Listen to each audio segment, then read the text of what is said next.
Welcome in, gang. It is time for Braves baseball. Cincinnati Reds are in town for 4 games.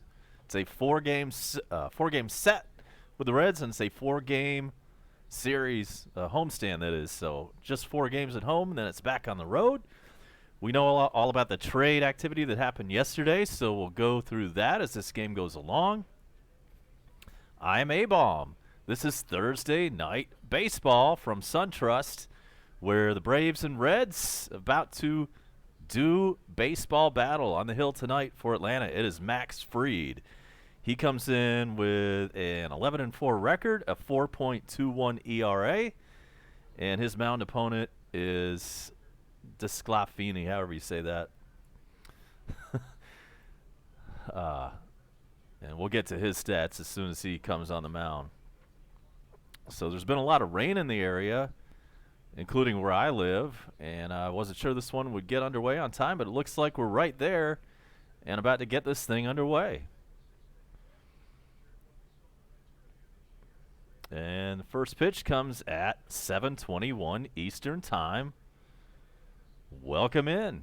This is Coast to Coast. I am A-Bomb. If you're a Dish Network refugee, we've got you tonight. Falcons are also playing in the Hall of Fame game. We don't care about that game. We'll mention the score here and there.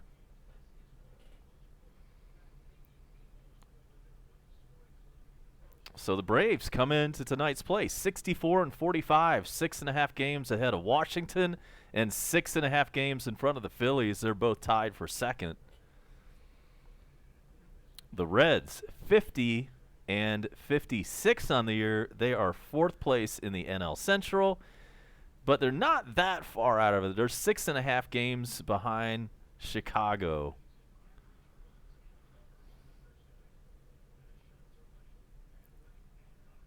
There's out number one. All right, good start. Max Fried retires the first batter. And by the way, we're wearing some throwback unis tonight. These look like the unis that were around possibly in the 70s.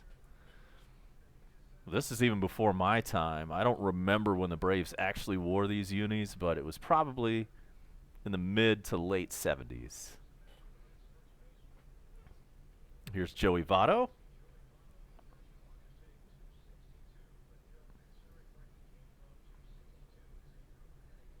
Batting .262, 10 home runs, 33 ribbies for the veteran Cincinnati first baseman.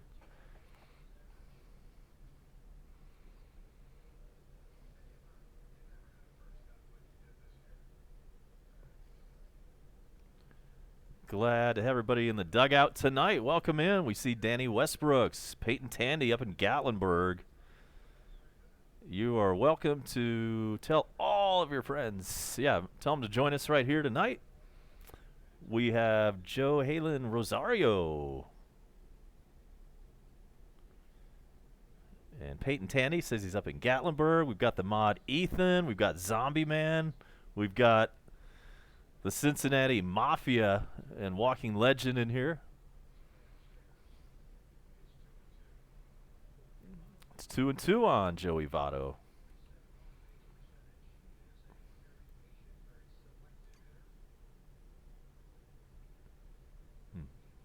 Get that scoreboard right here.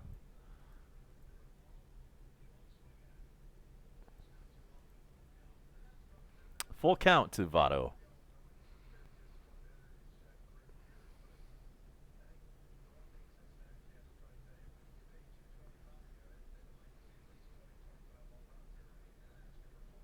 Yeah, Danny Westbrooks. Yeah, the Braves are, what is it they say, the longest continuously operated franchise in baseball. And Votto flies out to Ender in center field. There's out number two. Yeah, the Braves' name has been around forever.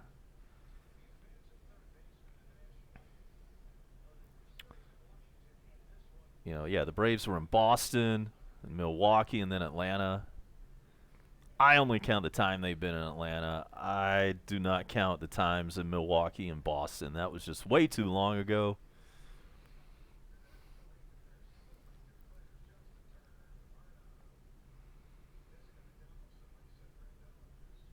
All right, so 2 outs. Suarez looks at a strike.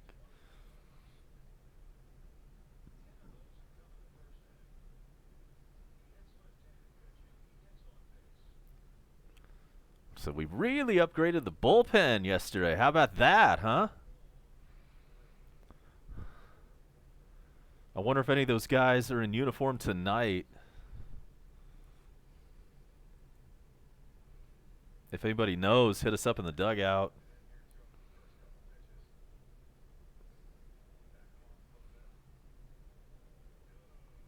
I agree, Danny. I'm so jealous of teams like the Yankees and the Cubs and some of the others.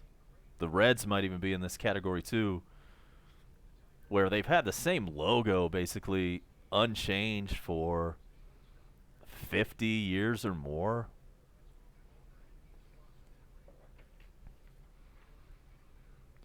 Here's the 1-2. A little bit inside.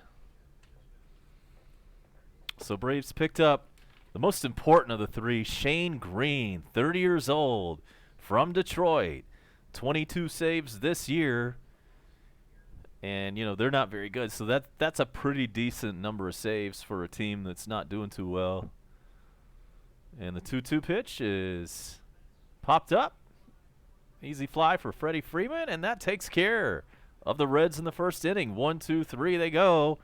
Let's head to the bottom of the first. We'll be back to talk more about all of the trade deadline acquisitions coming up on Coast to Coast. This is A-Bomb. More Braves baseball next.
All right, we're back, and the pitcher tonight, D. Sclafani.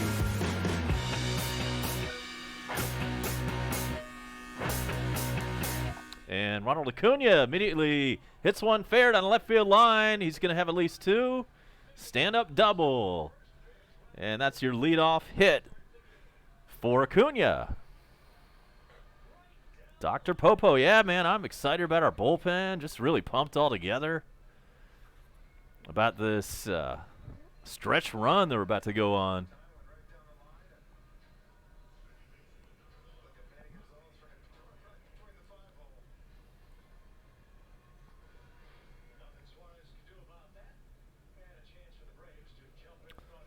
We will occasionally check that Falcons score for you as we go along tonight. It doesn't start for another half hour. It is the Hall of Fame game up in Canton, Ohio. It's essentially an extra. In fact, it is an extra preseason game. Falcons have 5 of those this year. We know there's not going to be a single starter in the game tonight, so it's not even worth talking about. So Ozzy Albies batting second. Batting average, very healthy 285.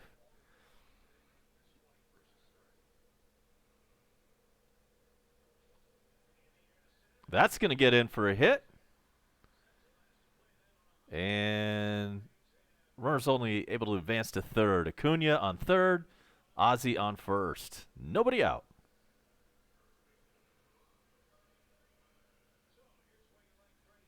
Thanks, Peyton. Thanks so much, Peyton. Yeah, I mean, our offense was and is just fine for the most part, but our relief core has. We started off pretty bad, then we hit this pretty good spell for a good month, 6 weeks maybe, and then it started to suck again recently. And so it was obvious something needed to be done. Liberty Media has gotten a lot of heat over the years for not, coming up with any cash and being tightwads, basically. But, hey, they came through this time. And they also had those big signings earlier in the year with Acuna and Ozzy Albies. So maybe this Liberty Media thing's going to work out after all. We'll see. Fuswa, welcome in.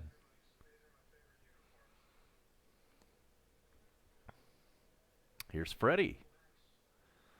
And thanks, Ethan, for reminding everybody to do their chores. You see the list is a little bit smaller tonight.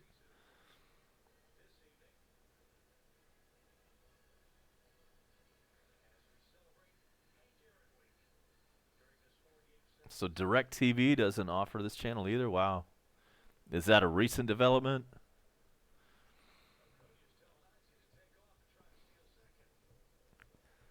And the pitch to Freddie. Swans foul. Yeah, welcome in, Walking Legend, man. Glad you could join us. We'll try to take it easy on you tonight. Yes, Walking Legend, Peyton Tandy, and possibly 1 or 2 more big fans from the Natty. Big Reds fans. 1-2 pitch is low.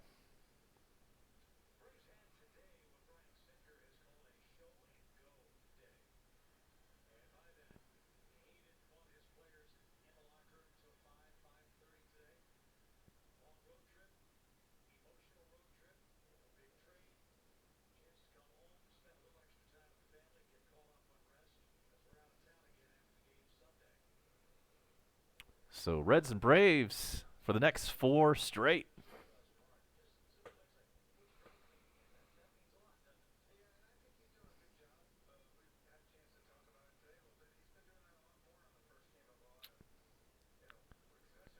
Here's the 2-2. It's another foul ball. Runners on the corners, nobody out. Freddie Freeman up. This is Coast to Coast, brought to you by TreasureHunt.ga. I'm A-Bomb. Let's start working the list. Like and subscribe if it's your first time in. Chat in the dugout, where you guys are responsible for about a good 50% of the content on this show. And then comment and share. And if you do at least one of those things, it'll help us grow the brand. All right, Peyton Tandy and Legend and all that. Yeah, we appreciate your support. We know exactly who you're rooting for today, and that's perfectly fine. We do welcome fans from other teams, even though we are a Braves house.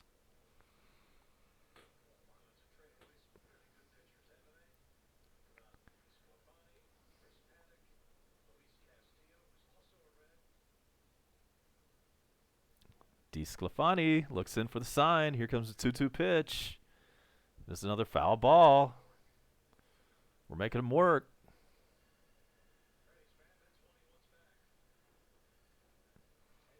When I looked at the Reds' record, yeah, it's not very good at 50 and 56, but, 6.5 behind Chicago. I know there's a lot of teams to pass to get there.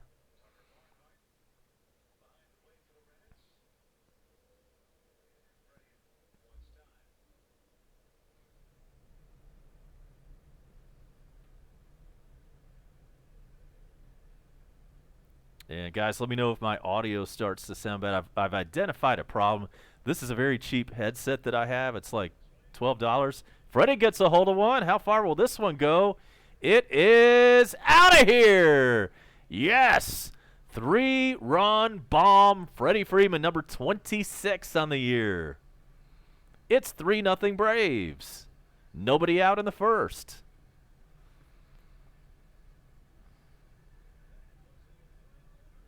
Opposite field. Bomb. Freddie Freeman just keeps on keeping on this year. Boom. Nice shot to the left field power alley. Mexican for Golovkin comes and shows up just in time for the dynamite. Nobody on. Nobody out. 3 already in. And DeSclafani wishes he could start this one over again. Josh Donaldson on the first pitch flies out to center field. And Legend, yeah, man, I'm excited about Shane Green. We'll go over a little bit of information I've compiled. Didn't have a whole lot of time to really look into all these new guys yet. But, for instance, Shane Green, he's a 30-year-old. 22 saves this year with Detroit. His career is about 4 or 5 years long as Brian McCann steps in. And there's a base hit for McCann. Shane Green, 22 saves this year. He's got 65 saves in his career, a 4.53 earned run average. And so out of all 3, he's supposedly, the guy that's going to be the closer. We're not exactly sure what each guy's role is going to be, but that is what it looks like.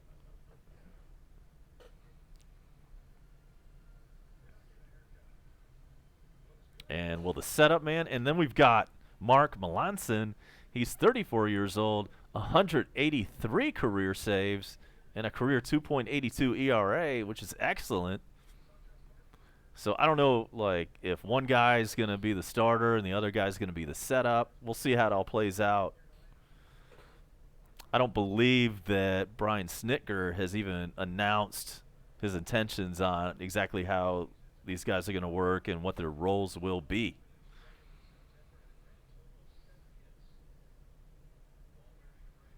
And then Chris Martin,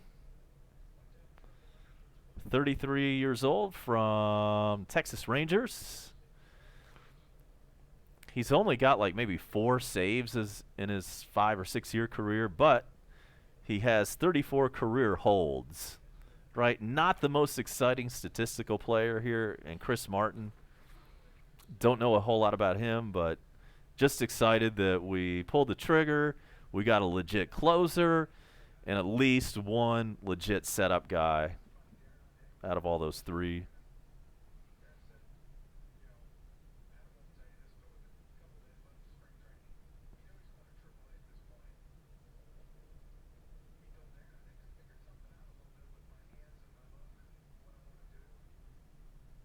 Peyton Tandy up in Gatlinburg, mountain resort town. Are you up there for vacation? I used to go up there with my mom and dad way back when I was a kid. We would go up to Gatlinburg every fall and Pigeon Forge and all that. Here's 2-1 pitch to Duvall. This one's pulled over to third. He goes over to second for the force there. Duvall is safe on a fielder's choice.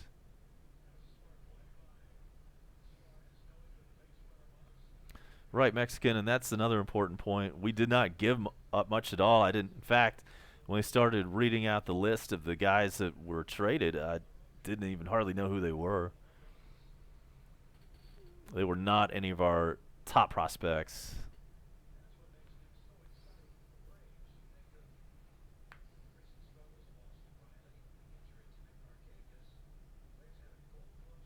So 2 out. Here's Ender Inciarte. Yeah, Duvall, man, he's been raking here for the short time he's been in town.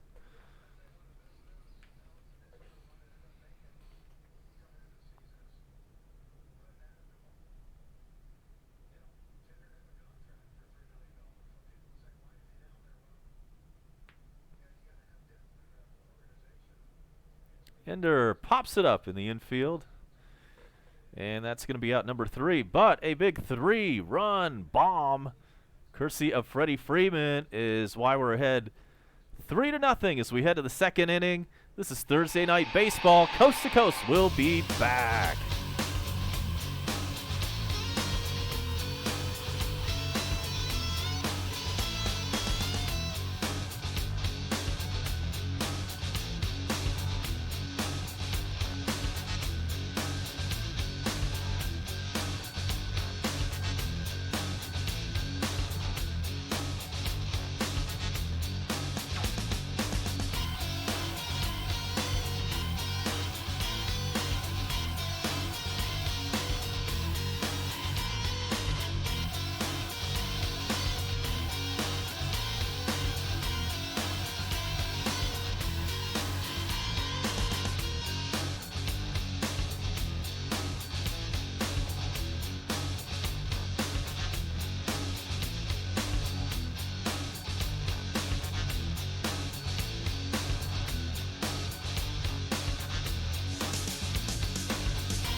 We are back. Top of the second inning. Irvin is up. There's a chopper. Nice play by Camargo at short, but he could not throw him out. Runner beat the wrap. Good bare hand chance, or good bare hand try that was from Camargo.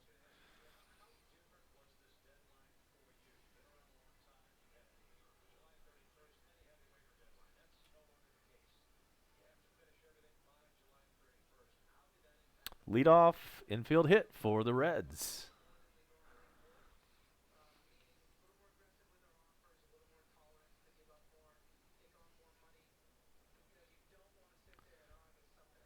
So that brings up Iglesias.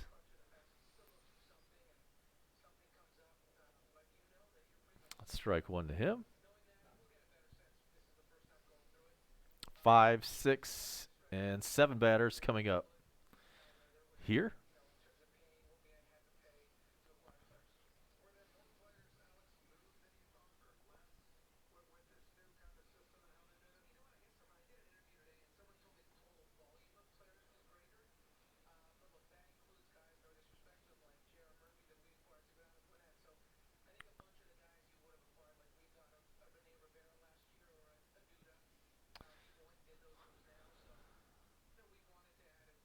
Here's the 0-1 pitch. It's a strike.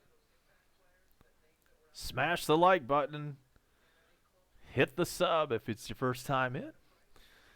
And sit back and enjoy the ride. We are on a 7-second delay, in case you're wondering. We're hoping to bring you a buffer-free zone tonight. We have had some buffering issues a little bit lately.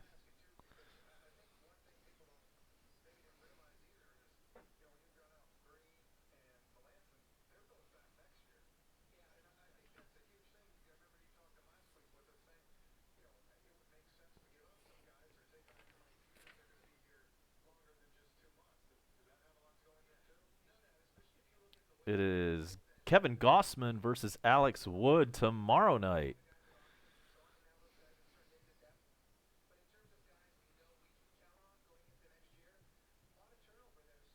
All right, thanks. Yeah, hopefully the stream's looking good. No buffering. That delay sometimes will fix that problem.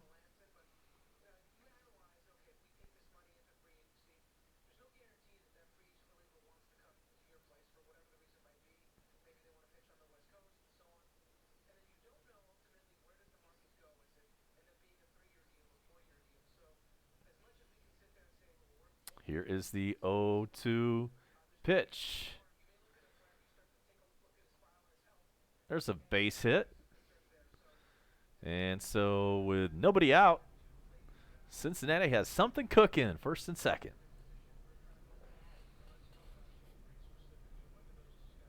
So Danny Westbrook's already has his picks to click for the race this weekend. Go Chase.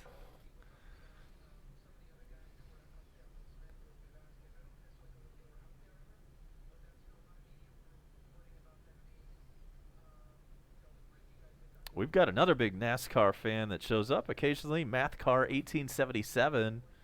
Hopefully he'll show up soon so everybody can subscribe to his channel if you are a NASCAR fan. He does a weekly podcast, or I should say a weekly YouTube video.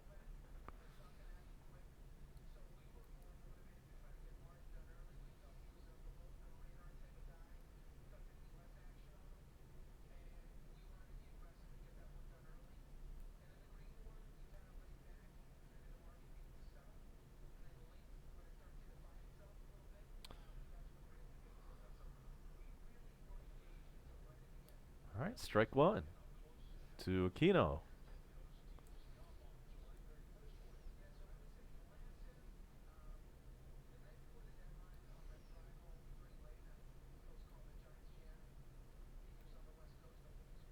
Yeah, this is a wacky batting stance, isn't it? Very wide open stance.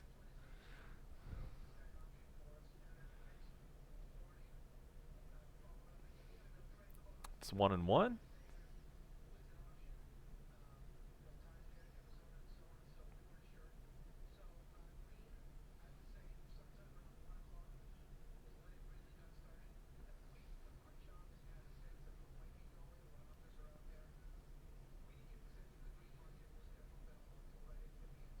There's strike two.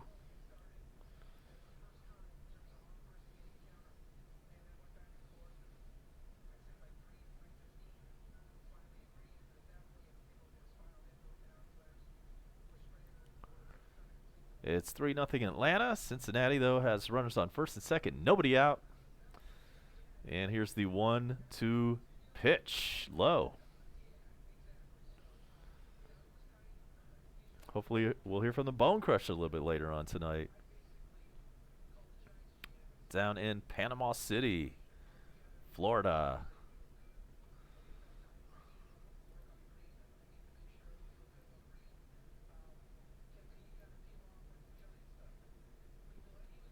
Is it Aquino or Aquino? These announcers are not even talking about the game right now. They've got Braves general manager Alex Anthopoulos up in the booth, so they're not even talking about the game. I can't hear this guy's pronunciation. Yeah, Puig, man. I guess you guys didn't have him for more than about half a season. Double play ball. Second for 1, first for 2. Runner advances to third with 2 outs.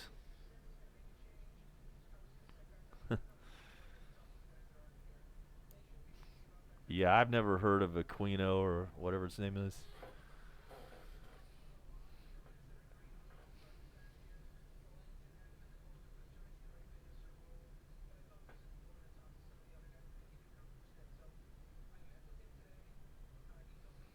So Jose Peraza up there with a runner on third with 2 out.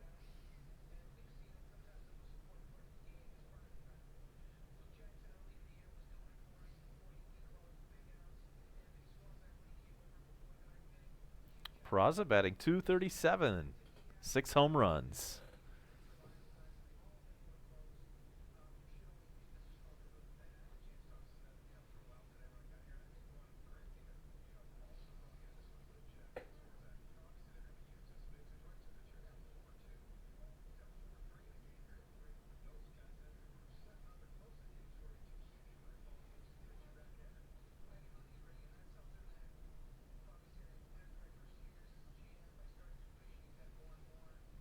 Max Fried about to throw pitch number 30.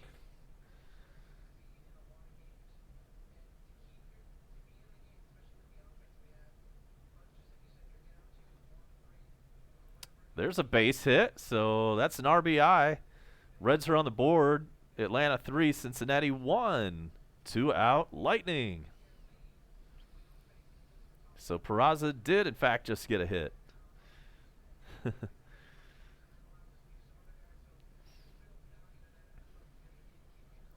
So that'll bring up the number 8 hitter for the Reds.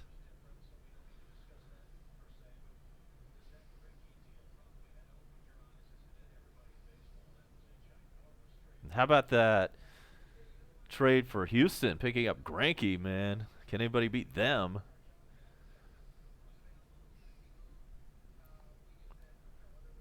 They have a tough rotation right now. And here's Tucker Barnhart batting .211, 5 home runs.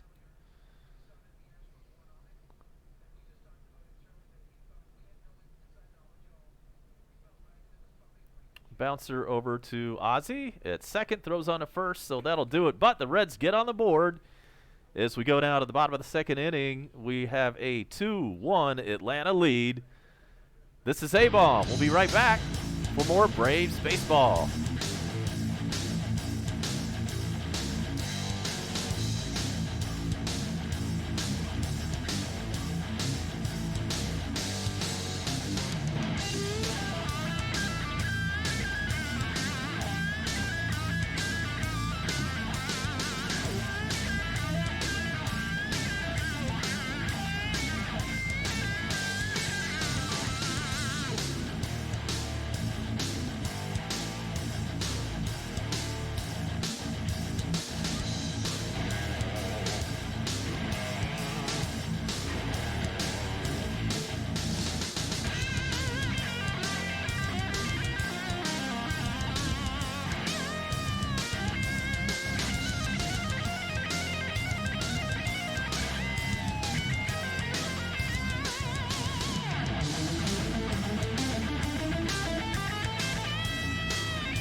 All right, Camargo leading off the bottom of the second. He's batting 8th tonight. And DeSclafani deals, and that is a strike.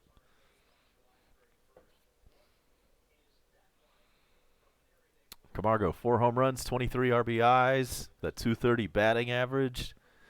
The 0-1 pitch is fouled away.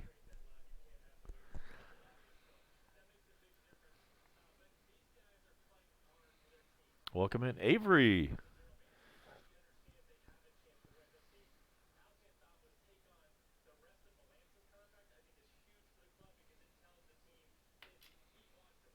All right, Danny, yeah, man.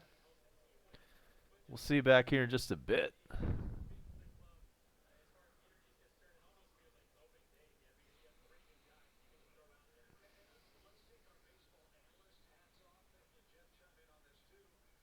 So there's 1 out. Camargo's retired.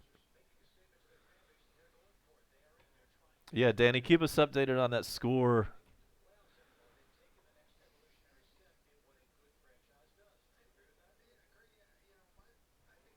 Oh, yeah, yeah, that's a tough name to deal with, for sure. DeSclafani. Something like that. And so Max Fried is up. He's got a 1-1 count.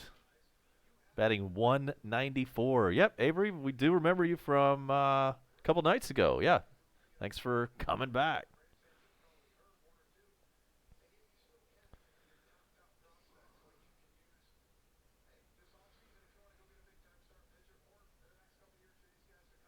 Phillies beat up on the Giants today. Final score 10-2. And the Phillies and the Nationals are now tied for second.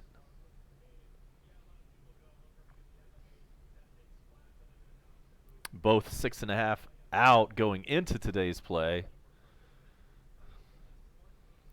Oh, there's a base hit the other way from Max Fried. Okay. That should put his batting average over 200.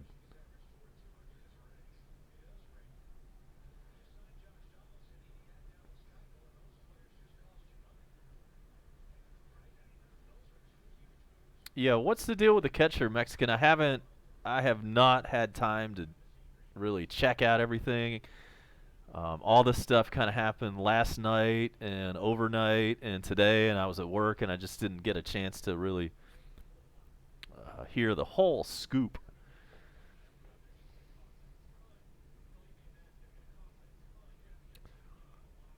So here's Acuna. He's 1 for 1. He had a double in the first inning.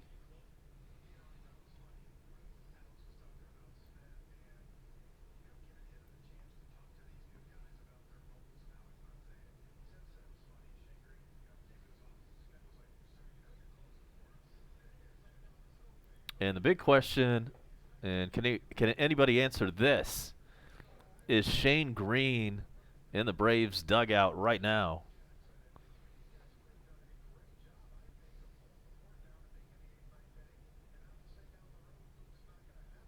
Yeah, I agree. That was a great game. So we do have a catcher. What's his name? That's the one part I didn't pick up.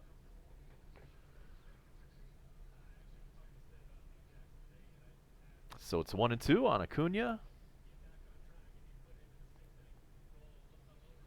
I thought I did hear some kind of mention about a catcher, but I did not hear about it.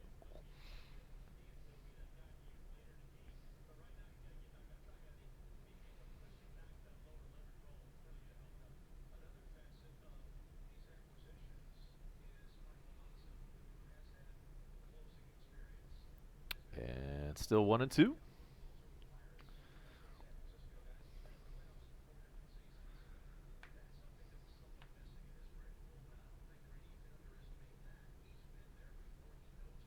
Here's the 1-2 pitch to Acuna. It's a foul ball. Okay. All right. Well, yeah, I'm glad to hear that we did get a catcher. Yeah, Tyler Flowers. Man, what has happened? I don't ever recall seeing a pitcher, or check that. I don't ever recall seeing a catcher have so much trouble catching balls that are not in the dirt. It's not like these are wild pitches or anything out of the ordinary. I mean, these are just average, just cannot come up with the ball. Really weird. I've never seen that before on such a dramatic level as Tyler Flowers.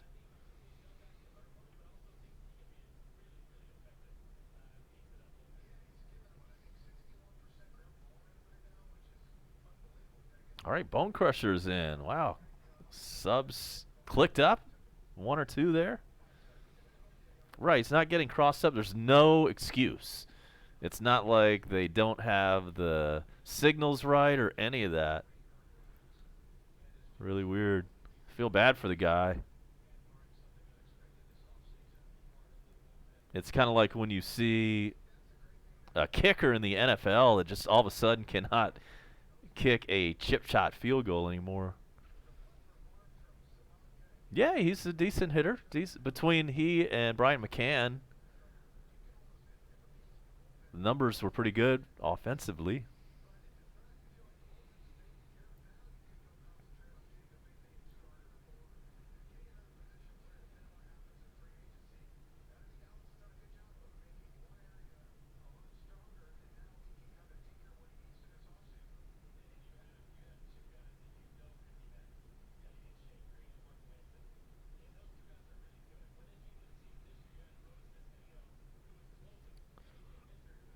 So already up to 33 on the pitch count for DeSclafani.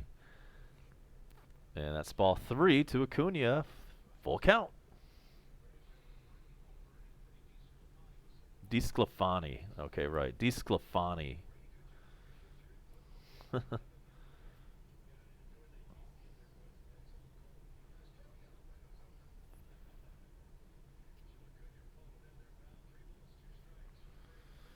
And the pitch. Is that going to be a double play ball? No, Acuna beat the wrap at first, so he's on via the fielder's choice.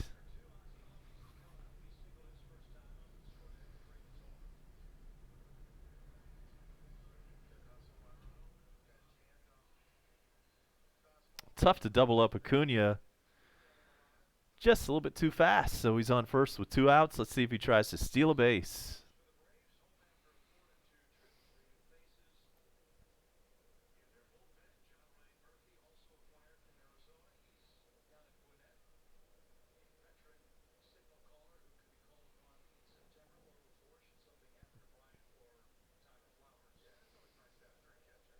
Runner goes, and he is thrown out.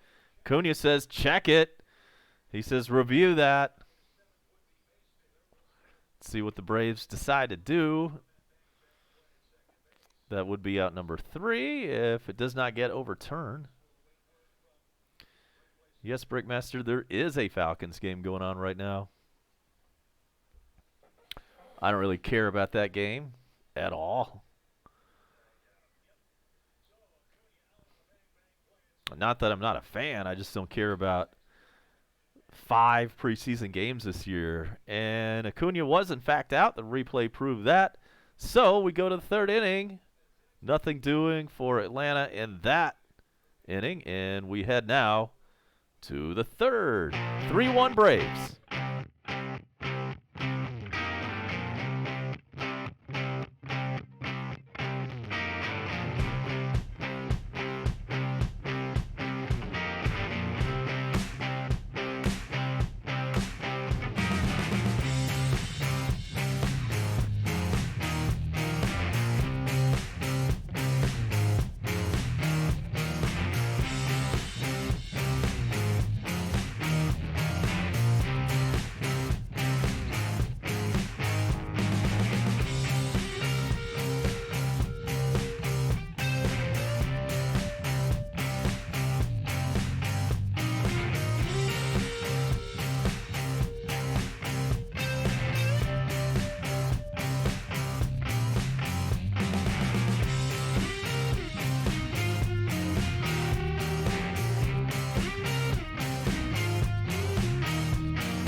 All right, here's DeSclafani batting, leading off the third.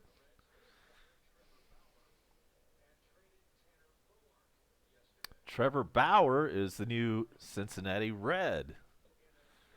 And if you want to know all about him, you can head over to Walking Legends YouTube channel and catch his update on that.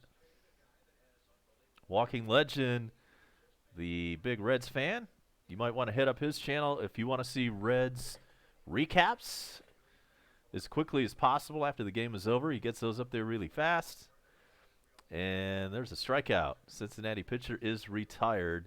First of the night for Freed. Okay, that's the catcher, right? John Ryan Murphy. Yeah, he's got 3 names, 3 first names. All right.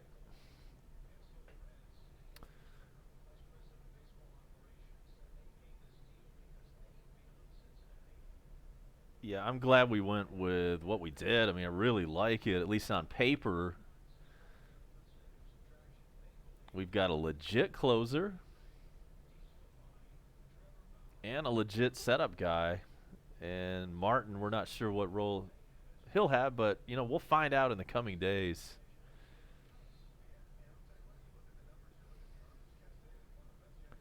There's Senzel. He is 0 for 1 today.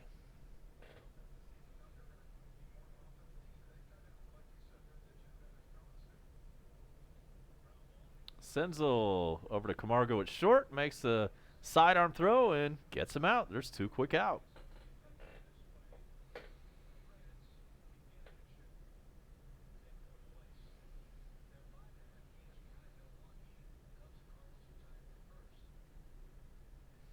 Yeah, Mexican. I wonder what's going to happen with Newcomb. Will they give him another opportunity to start? Will they keep him in the pen?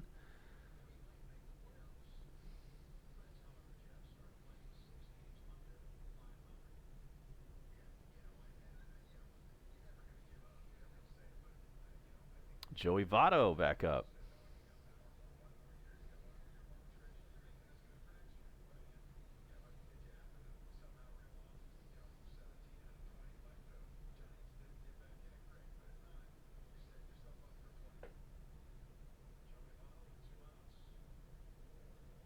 Pitch is low. It's 1-1 to Votto.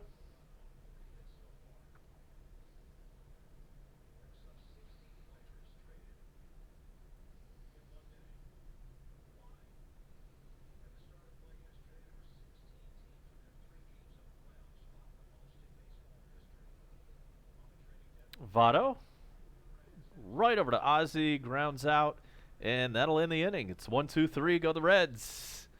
As we now head to the bottom of the third inning, Thursday night in Atlanta.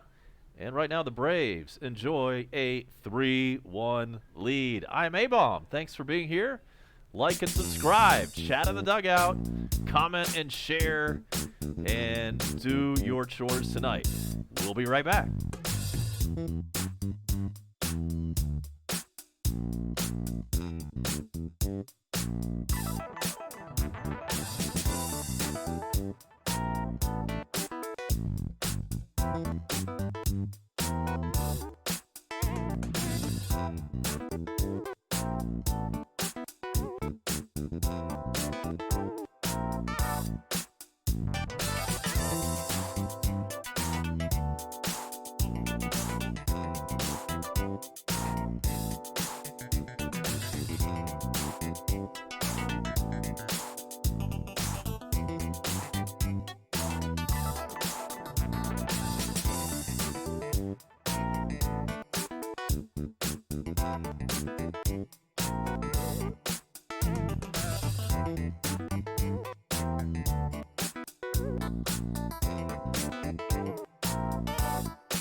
All right, Ozzy Albies has a single to lead off the bottom of the third. What was that, Marcus? Oh, Braves need to get to 75 wins. What? Oh, by the end of August. I was going to say 75 wins will not cut it for the playoffs.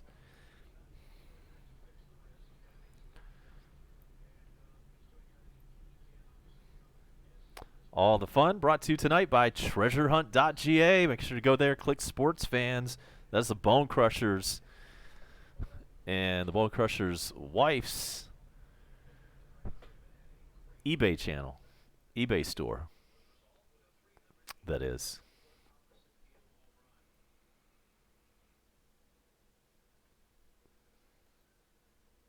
Coming at you tonight from Gwinnett County, Georgia. It's been a rainy day, rainy night. Thankfully, it has not affected this game.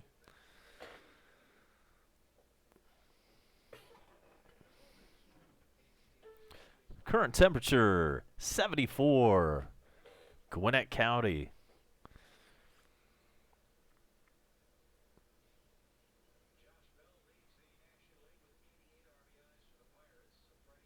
Here's Freddie, had a 3-run bomb last time up.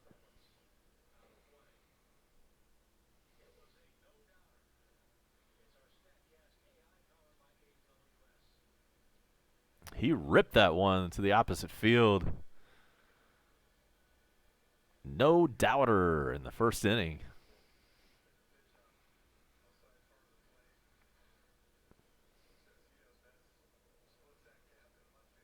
Here's the 0-2 pitch to Freddie Freeman. It's low.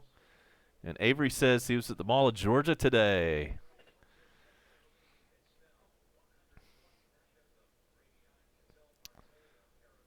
From Loganville.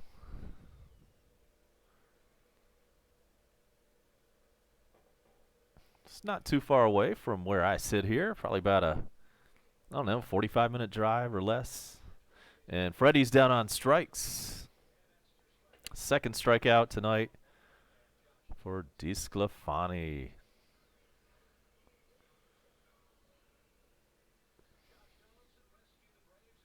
And Gamer Gangsters checking in from Phoenix City, just across the border in Bama.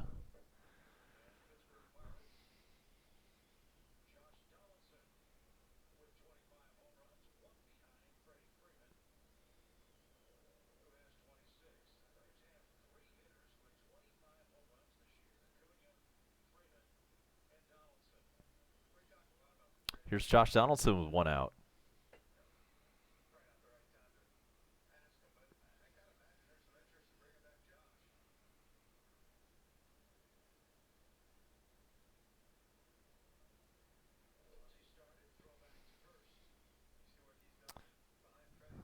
There's a ball to Donaldson. What do we think about bringing Donaldson back next year? Is that going to happen? Do we want to do that?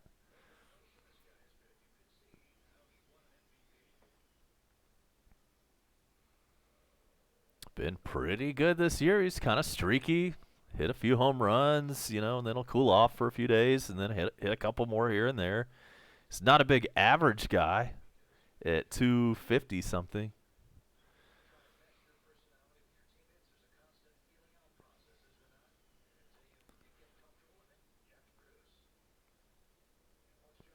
Yeah, I'd like to get him back personally. See how the rest of this year plays out. And he's got a 3-0 count.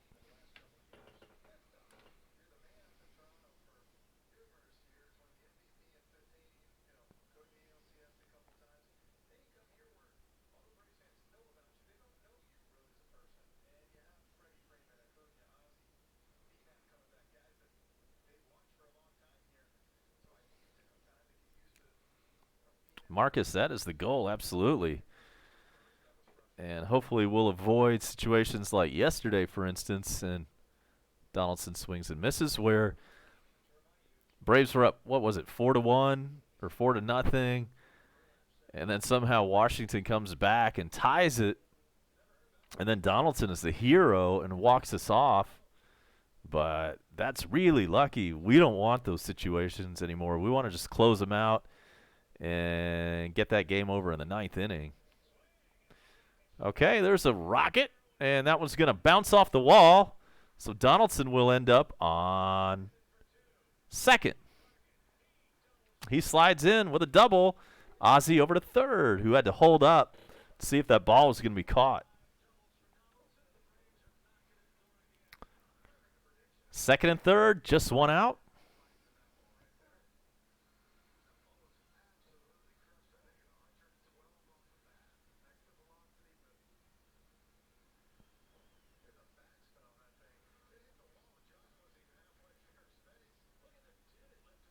Hopefully the Bone Crusher will check in a little bit. He's kind of popped in and out a couple of times.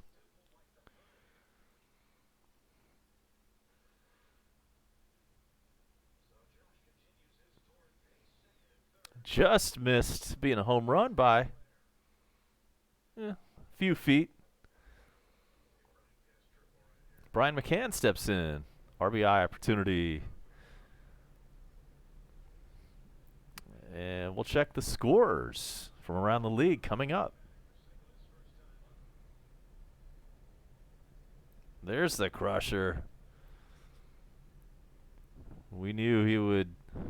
We could not keep him away for too long. Here's the pitch to McCann, and it is high.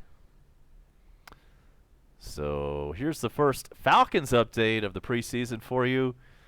12 minutes and 54 seconds left in the first quarter in Canton, Ohio for the Hall of Fame game. The Broncos and Falcons are scoreless.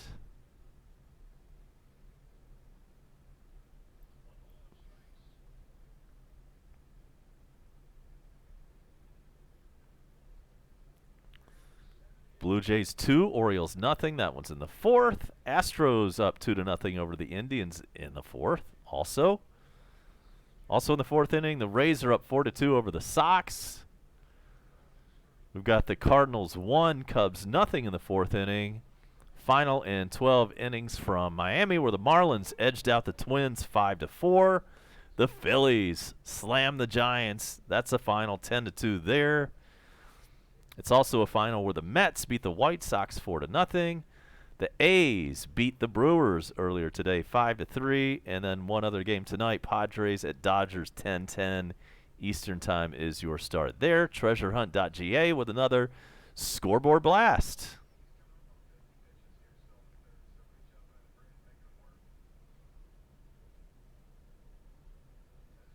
And it's 1-2 on Brian McCann.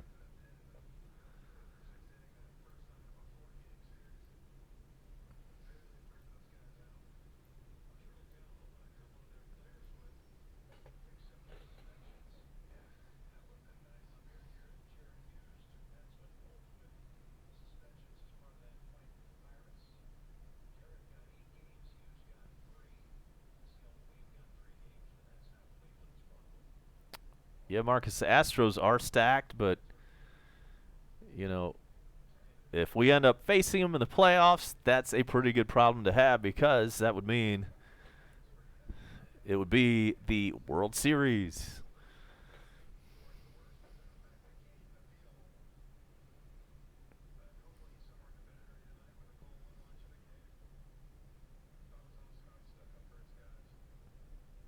High octane. That's what we like. Here's the 2-2 pitch outside to McCann.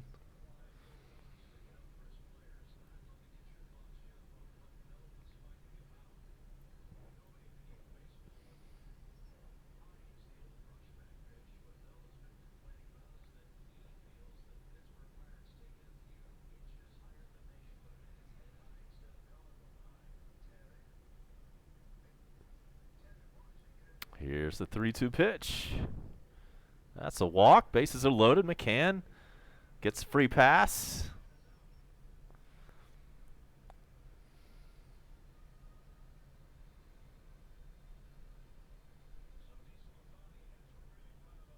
So we've got a mound visit.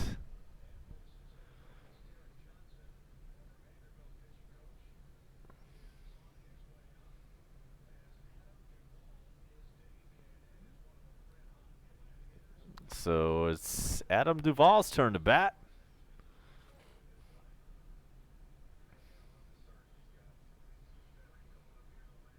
11 for 23 in his short time since the call-up. 4 home runs, 6 RBIs.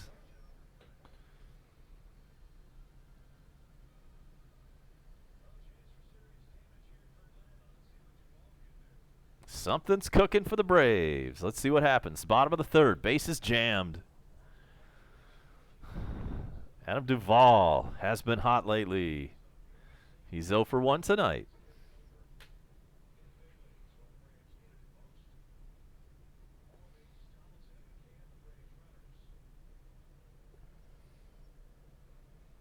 Grand slam would be nice.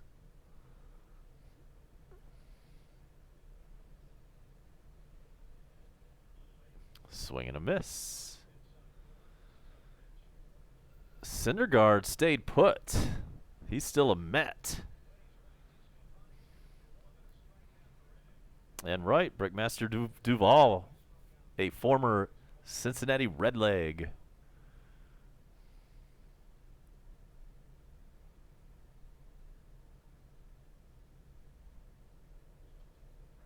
Bouncer foul. It's 0-2.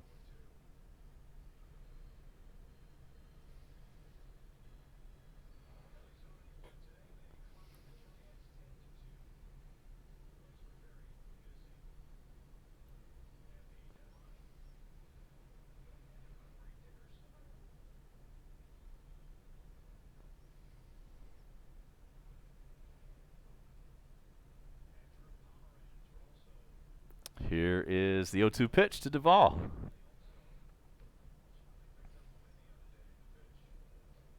It's a foul tip, still 0-2.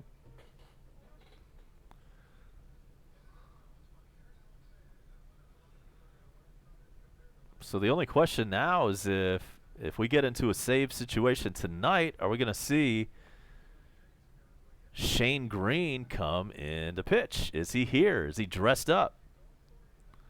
Do they have a uniform for him yet?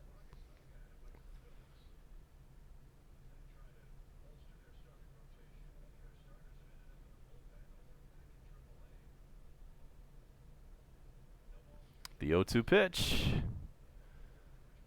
It's another foul ball.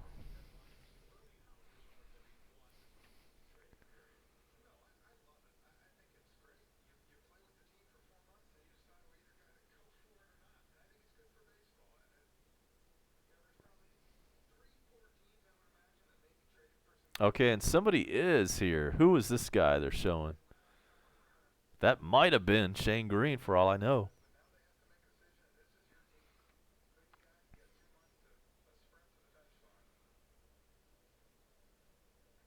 Here's the 0-2. High.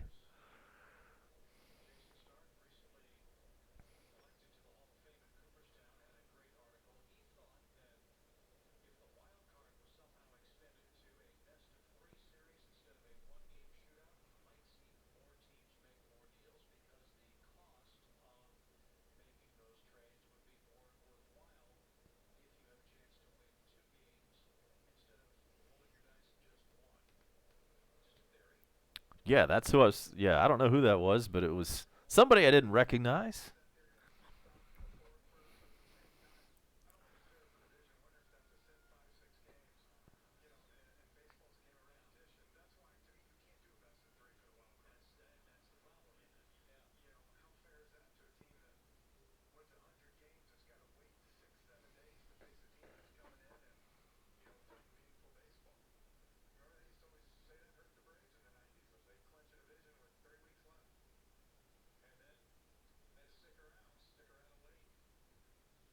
All right, the 1-2 pitch to Duvall. Yeah, I like these unis too. There's a strikeout, Duvall. Swings and misses at the slider. That's 3 for DeSclafani.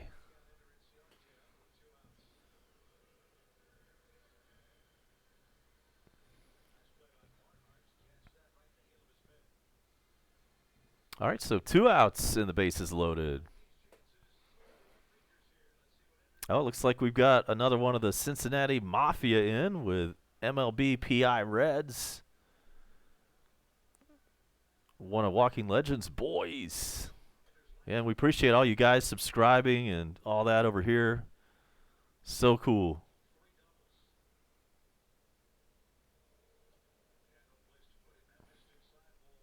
So here's Ender, 0 for 1 tonight. 2 outs with bases jammed. And Mexican, I don't remember when we were wearing these jerseys, so this must be, I'm going to say 70s, like 1970s jerseys.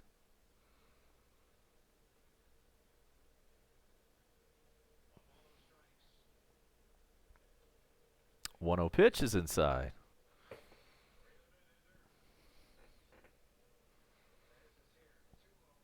Thanks to everybody hanging out in the dugout tonight, including all the Natty folks. And Northern Kentucky.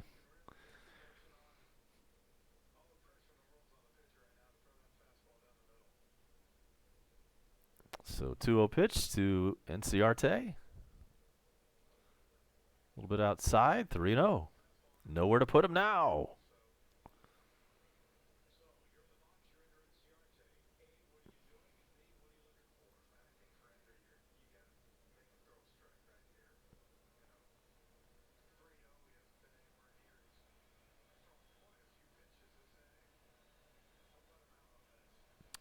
Here it is, the 3-0.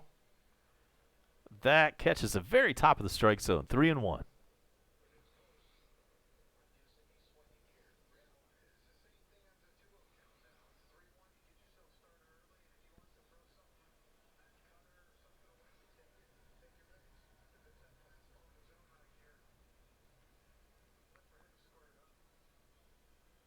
Here's the 3-1.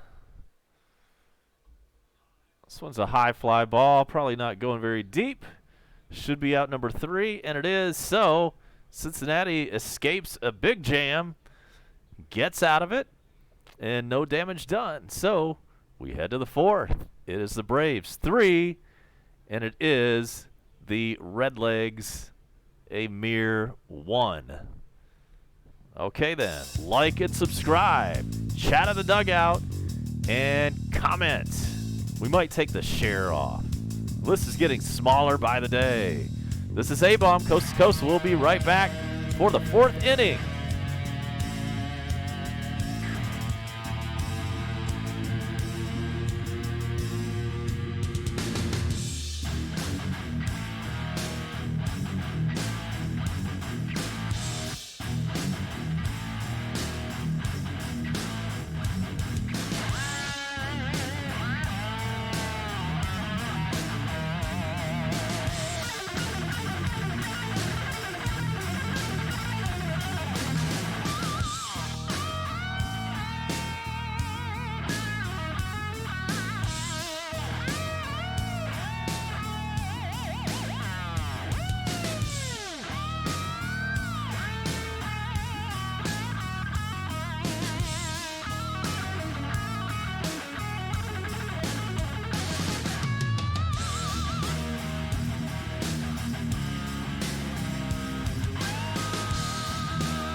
We are at the top of the 4th inning.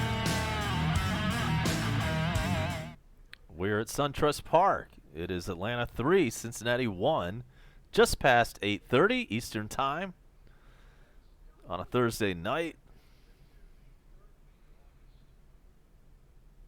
I did not catch a fight last night. Which team was that? Which teams were fighting? Here's the 1-1 pitch. Oh, hell of a catch by Josh Donaldson on a line. Backhanded save, perhaps a double.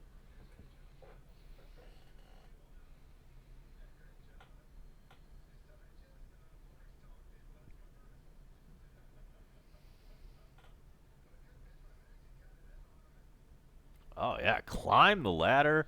Backhand stab out of the air. We've said a lot. This dude can play the hot corner.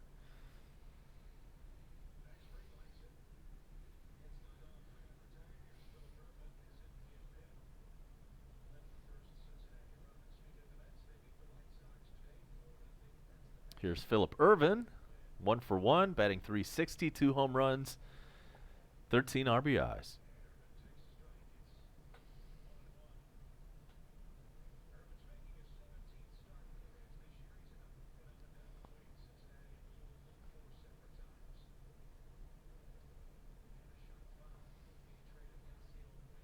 Three, 4, and 5 hitters due up here in the 4th inning for the Reds. Max Fried has 48 pitches, pitching a good game. Here's the 1-2 pitch. There's a bouncer. Another chance for Donaldson.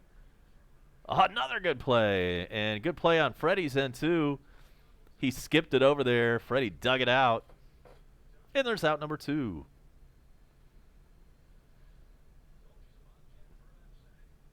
Go ahead and smash that like button. Let's take this thing to the next level. I want to quit the day job and just do this and live off donations from YouTube.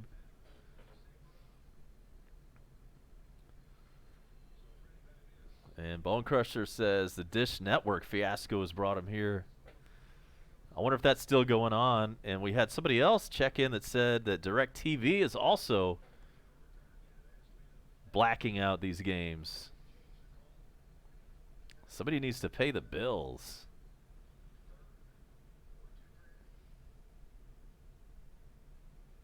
Here's Iglesias, 1 for 1. And that's a good point, John Keck. I would award the Gold Glove to Donaldson. Although I must admit I'm a little biased there. He's not, okay, never mind. He's in the same league as Nolan Arenado. He probably will not win it. Right, Mexican says that.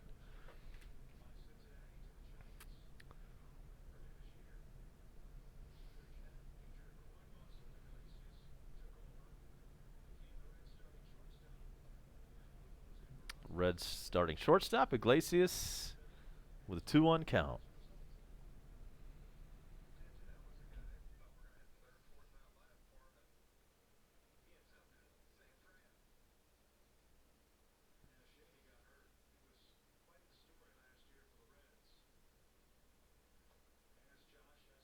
So 3 chances for Donaldson and 3 putouts. Or actually 1 putout and 2 assists, if we want to get specific here. All right, so that'll do it for the top of the 4th. The Reds do not pick up any runs. We head now to the bottom of the inning on a Thursday night in Atlanta. The Braves up 3-1 over the Reds. I am A-Bomb, coast to coast. Be right back.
Margot is already grounded out. And we're now in the bottom of the fourth. Max Fried 1 for 1. And let's see what that got the average up to for him, if they'll show that. Maybe not.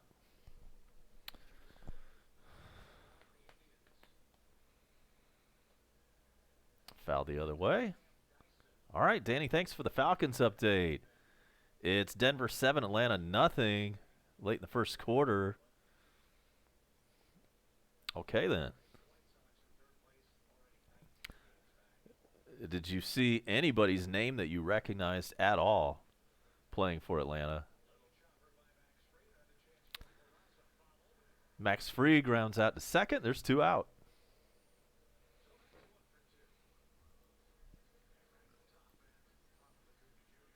Acuna steps back in, had a double in the first inning, and scored. He scored on the big 3-run blast by Freddie Freeman. My favorite current and past Red. Well, definitely Pete Rose, right? You know, Johnny Bench is another favorite. I'm actually old enough, barely old enough, to remember some of the big red machine. I don't remember when they were actually winning all those World Series in the 70s, but when I started watching baseball sometime in the 80s, some of those guys were still around. But yeah, definitely Pete Rose as the old one. I mean, you gotta like a guy that gets 4,200 hits or however many that was. The current red is tough. I probably would have said Yasiel Puig if you had asked me like 2 days ago.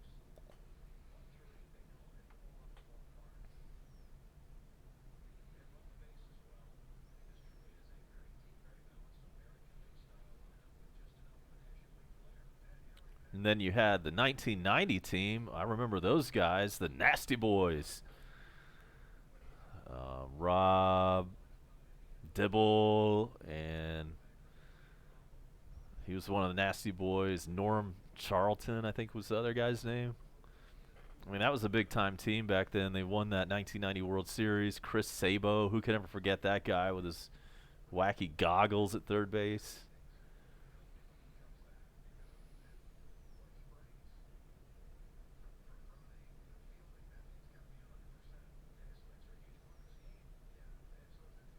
Yeah, Myers, right. Joe Morgan, right.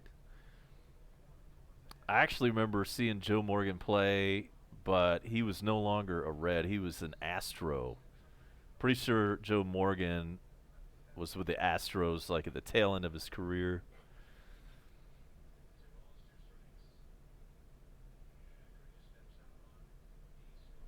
I mean, there's a ton of great Reds. No, I don't remember Chris Sabo corking the bat. Do not remember that. Must have been after that 1990. He didn't really have a big career. He just had a good like 1 year there, that one 1990 year.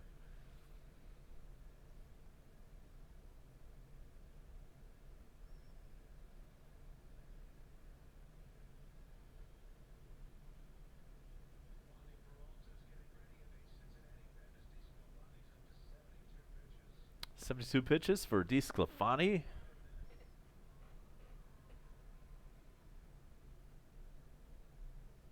Here's 2-2 pitch in the dirt to Acuna. And then, yeah, the big donkey. We all remember him, right? The big donkey. Adam Dunn. He didn't do a whole lot other than just hit home runs, but he could do that with the best of them. I remember Jim Edmonds. I don't remember him being a Red, though. I remember him as being with the Angels. I didn't know he was with Cincinnati Jim Edmonds. Yeah, he was a great fielder. Oh, yeah, he was great out there in center. Could swing the bat. Also, he had a couple big years. Geez, that's going back a ways, too. That's probably around, 01, 02, something like that. It's going way back. And Acuna has struck out. So that'll do it for the Braves in the fourth. Nothing doing there. We now head to the fifth inning. And the Braves have not blown it out yet. It's still a close game. Atlanta up 3-1 with Coast to Coast. Back after this. I am A-Bomb.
Back. And it's Aquino leading off. The guy with a wide open stance. He's practically facing the pitcher, you know, with the whole front of his body. That's wacky. So Fried, good night so far. He's given up 3 hits. He's given up 1 run. And just 55 pitches in the top of the fifth.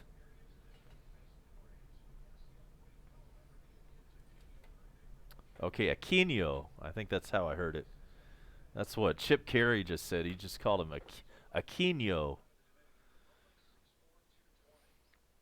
6'4", 220 pounds from the Dominican Republic. And it's 2-2 on him right now. Oh, yeah, Troy Tulowitzki retired. That was due to injury, right?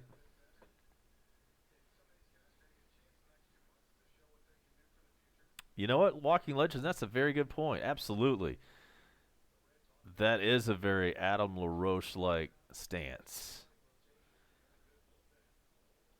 Absolutely. Good call. I think LaRoche was a lefty, though. But other than that, you're right.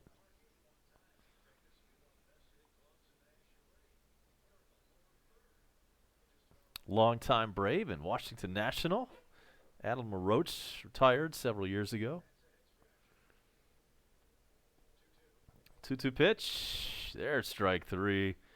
Number 2 on the night for Max Fried. There's 1 out. Let's take a look at some scores if we can get that up.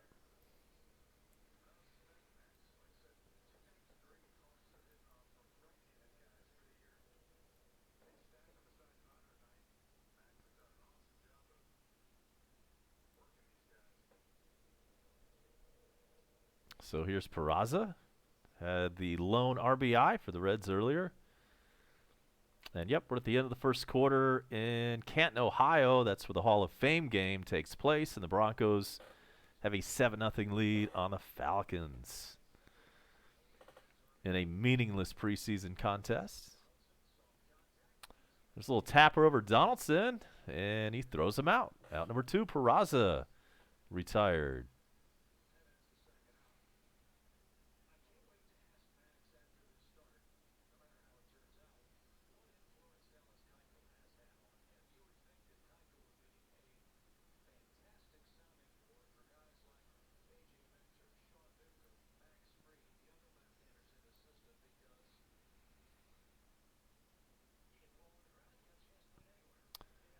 So here's Barnhart, 0 for 1. Quick look at scores. Blue Jays over the Orioles in the 5th. Astros 2-1 over the Indians in the 6th. Rays over the Red Sox 4-3 in the 5th inning. Cardinals have a 2-0 lead on the Cubbies in the 6th. And we also have the Marlins up 5-4. In fact, that's a final in 12 innings. The Marlins beat the Twins 5-4. Phillies beat the Giants and slammed them 10-2 earlier today. That's a final in Chicago where the Mets beat the White Sox 4-0. Also a final in Oakland where the A's beat the Brewers 5-3. And one other game will start in about an hour. Padres-Dodgers.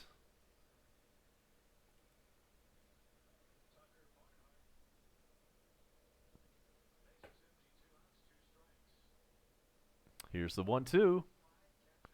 And that's strike 3. 95 on that gas from Fried. And we head now to the bottom of the 5th inning. That's a 1-2-3 inning for your Braves. Let's step aside, take a timeout, and we'll be right back. It is 3-1 Braves on a Thursday night.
Ozzy Albies up. Hope the audio's coming at you pretty good tonight. Crusher, you can let me know about that. I've had some issues with this $12 Walmart headset. And the problem with a lot of these cheap electronics like this is not the microphone actually works fine, but that plug, that male end plug that you put in the back of the computer, back of the PC, for some reason those things get worn out really quick on these cheap ones. But yeah, I'm going to go wireless real soon, I think. But it looks like if you want a decent wireless headset like this, like except the replacement version of this one, it's like $100. But it may be worth it. We'll see. If anybody does have, are there any gamers out there, any other YouTubers that have a wireless headset like this one, like this model I have, kind of. Let me know if it's, how much it costs, if it's worth a damn. Yeah, thanks so much. Okay, Matt Schaub. Wow. Yeah, he has been backing up in Atlanta for a long time. He started his career in Atlanta as a backup to Vic. That's how long he's been around. He was a backup to Michael Vick. And then he went to Houston and started there for a few years. Didn't really have a good run as a starter, so now he's back in Atlanta as Matty Ice's backup. And if you follow the Falcons for any length of time, you know Matty Ice never misses games. So if you're the backup man for Matt Ryan, basically that means you're not going to get any game time at all unless it's some kind of blowout in the last 5 minutes of the game. And here's Freddie Freeman. He's 1 for 2. Had a 3-run bomb.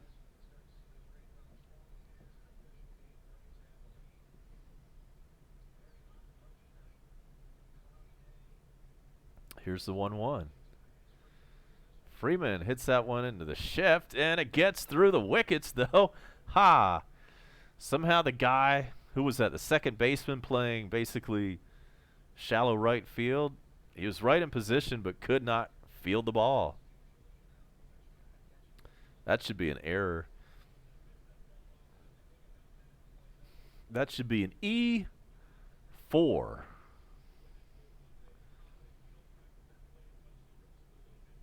And in fact, it is. Error on Peraza. Well, he did get the RBI for you guys, right? And so here's Donaldson. He's 1 for 2 today.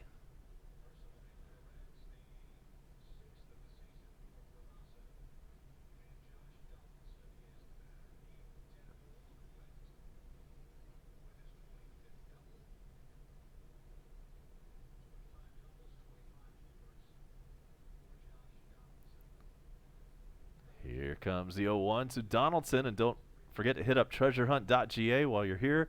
And the 0-1 pitch is low. It's 1-1. And most importantly, hit the like button. That is absolutely required.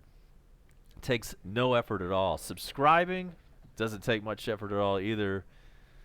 Chatting in the dugout and commenting and sharing, that does take a little bit of extra effort. Here's the 1-1 Donaldson inside.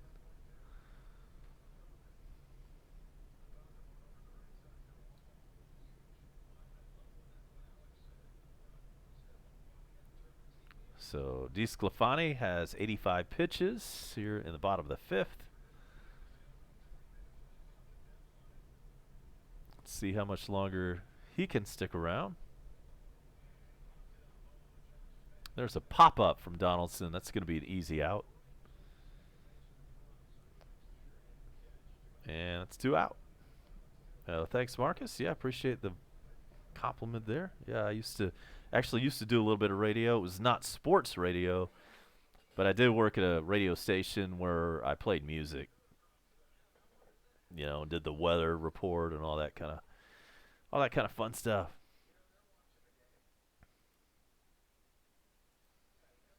Avery is back.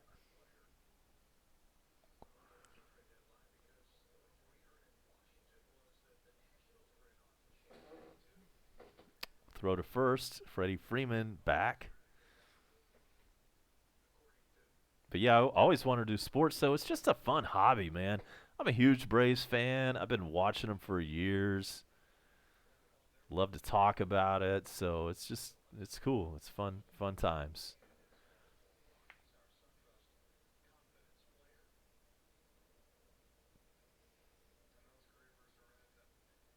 McCann with some great career numbers versus the Reds. 17 home runs, 37 RBIs, a 3.14 average all time for McCann versus Cincinnati.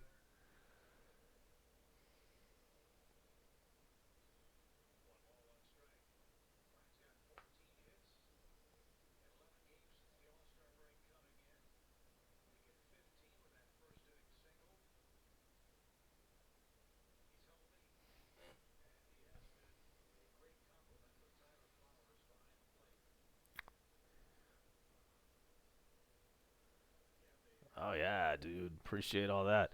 Here's the 1-1 pitch to McCann. It's foul back to 1-2, that is. So DeSclafani really has had a pretty decent game other than that first inning where he gave up 3-run home run to Freddie. Hasn't given up a run since then.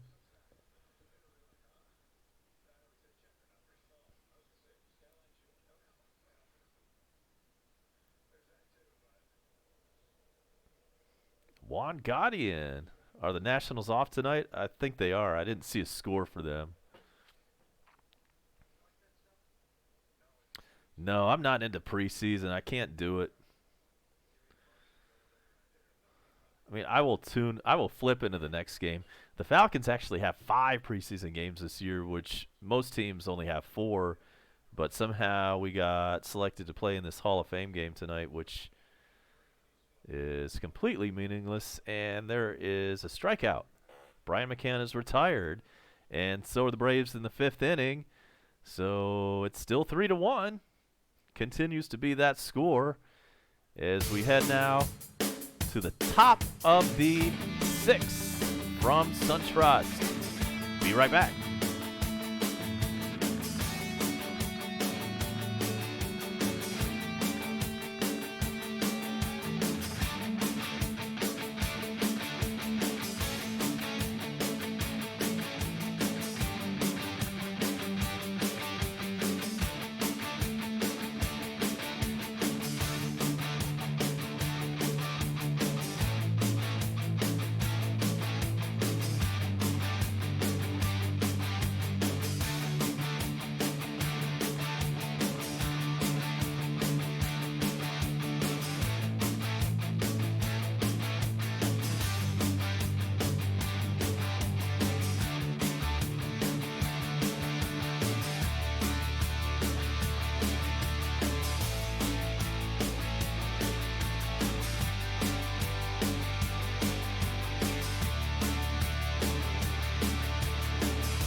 All right, Max Fried is retired 10 straight. And we've got a pinch hitter, Jesse Winker, batting .268, 15 home runs, 35 ribbies.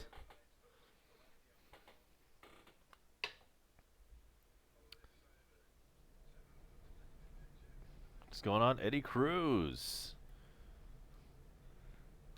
All right, boogity, boogity, boogity. Is DW on the call tonight? All right, the 0-1 to Winker. That one's in there for a strike, 0-2. So that's the end of the night for DeSclafani. We'll see who will be coming down to pitch for the Reds as we get to the bottom of the inning. And there's a strikeout.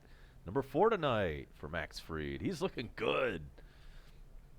He's looking like he did in the earlier part of the season, and then he went on a little bit of a rough spell. Not too bad. It wasn't like he was doing bad. It just wasn't, what we came to expect. Now he's back. So glad to see this.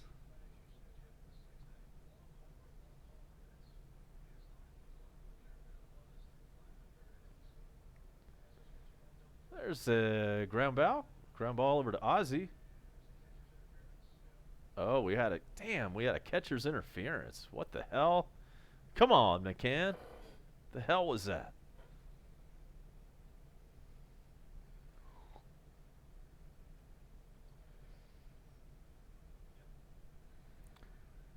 Yeah, I forgot Eddie Cruz was a Cubs fan. Do you sing "Go Cubs Go" every time we win? Go Cubs Go.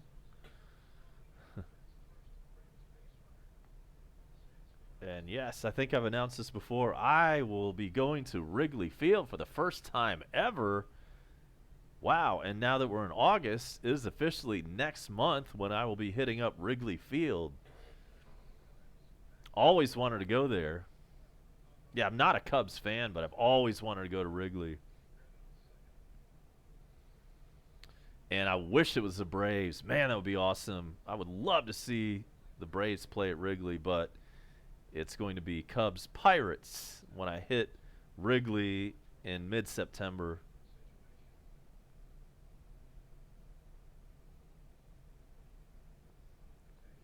Throw it on Twitch.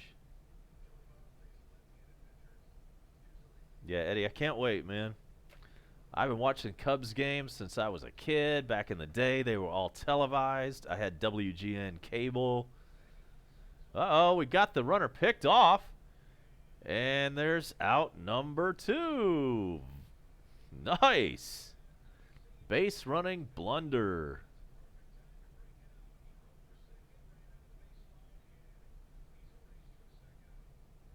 All right. Picked him off first. Nice move over to first by Max Fried. Yeah, Legend, they've already played this year. But just the way it worked out, we're having kind of a big family reunion up there. I'm going to have about 10 uncles and cousins and mom and all kinds of people up there. And we're staying at an Airbnb that is somewhere in Wrigleyville. So it's going to be a good time. I just hope the weather's good. Hope there's not a rain out. Can't wait to go up. Here's the 0-2 to Votto, and this one, is it going to fall in? It will fall in, and that's going to roll for a little while. How far will Votto go? Well, he's not very fast, so he only makes it to second. You're right there, Marcus. Yeah, I love SunTrust, man. But it's so new. The cool thing about Wrigley and Fenway, which I've never been to Fenway either.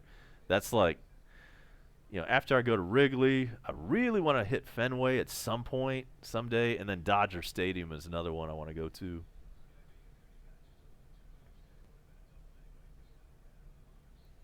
That was a huge pickoff. You're absolutely right. And thankfully, Joey Votto isn't very fast, or else he would have made it over to third on that. So Suarez is batting third and quickly in the hole 0-1.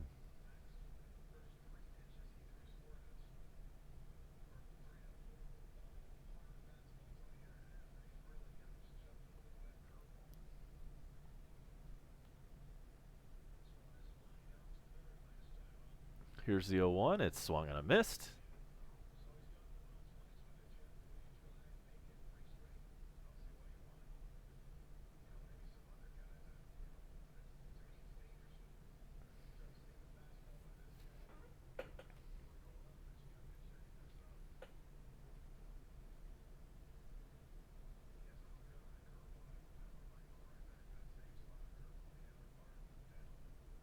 Here's the 0-2 pitch with a runner on second base and 2 outs. Ground ball, Donaldson, nice backhand play. Can he throw him out? Yes, another good play. And that'll do it for the Reds in the 6th inning. We head now to the bottom of the 6th in SunTrust. The score's not changed in a long time. It is still Atlanta 3, Cincinnati 1.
We are back. Duvall batting.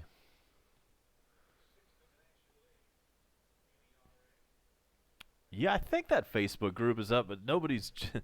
There's not a whole lot of traffic in the Facebook group. I'll have to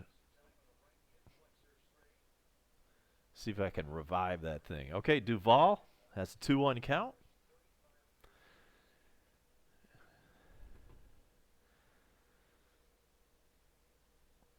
And we've got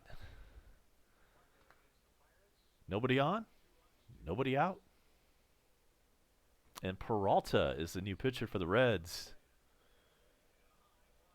This one's got a chance. Back to the wall. Forget about it. Duvall, about 10 rows up. Solo blast for the former Red. It's 4-1 Braves.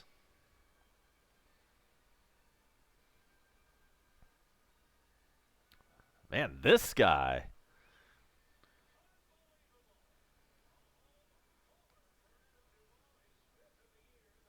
That's number 5 for Duvall. No doubter. Got it right in the middle of the plate. Yanked it out to left center. Into the Atlanta sky. All right, thanks, Wes Brooks, for the update on there. Still 7-0 Broncos over the Falcons.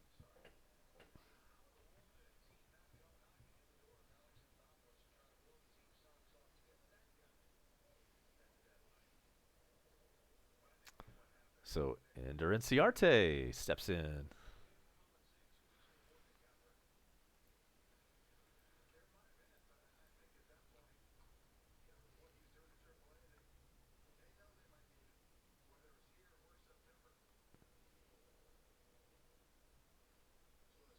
Cardinals now up 6-0 over the Cubbies in the 6th inning. Phillies beat the Giants all over that one. 10-2 the Phillies won there. Mets win 4-0 in Chicago against the White Sox. Scoreboard updates always brought to you by treasurehunt.ga. And you can put that on the board. Yes. And the 3-1 to Ender. It's fouled back.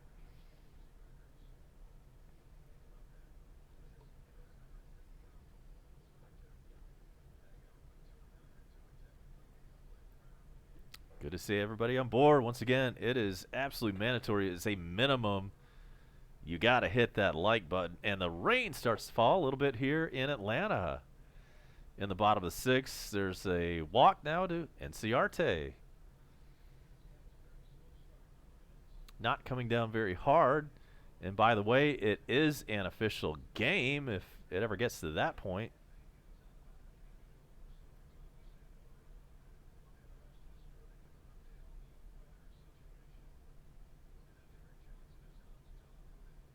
Oh, I know exactly who that is, Mexican for Golovkin.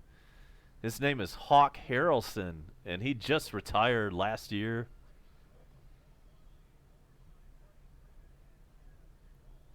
Hawk Harrelson, a very long time broadcaster for the Chicago White Sox, and he had that famous call.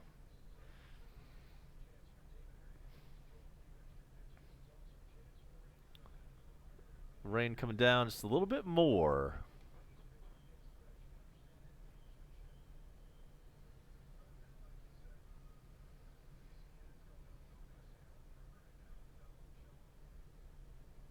And now Atlanta Braves longtime groundskeeper Ed Mangan out on the field. He's got a cell phone, and he's looking at the Weather Channel radar.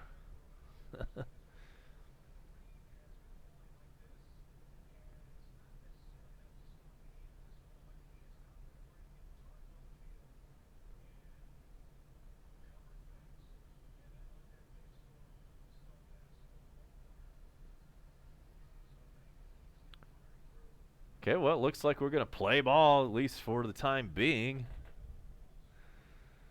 Let's hope we don't get into a delay, because if it is, I don't really like to stick around too long for those. However, we're going to play on for now. Johan Camargo 0 for 2 tonight. Batting .228, 4 home runs, 23 ribbies. He's up there with a runner on first. And nobody out.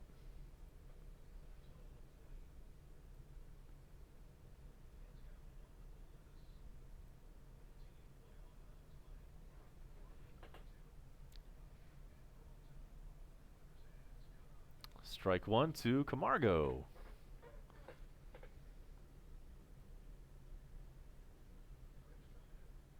Haven't seen Austin Riley tonight. You got to wonder how much longer he's going to stick around. And there's a ground ball double play possibility. But, and perhaps because of the wet ball, they only got one out there.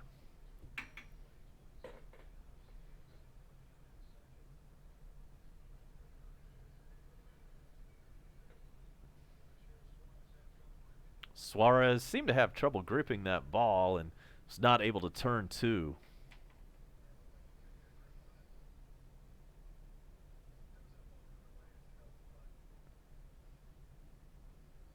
Yeah, Max Fried 1 for 2, got the average up well over the Mendoza line. He's at 211, and he's showing bunt and pulls it back and takes the ball.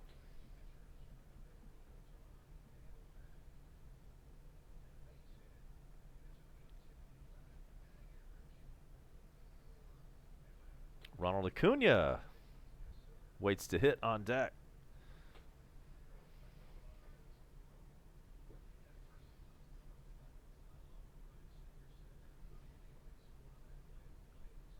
Good to see Skinny Seahorse back. Skinny Seahorse needs to come over here to YouTube. We need some of that over here. Also, Slow Cool. And some of our big Twitch folks are watching tonight. That's always good.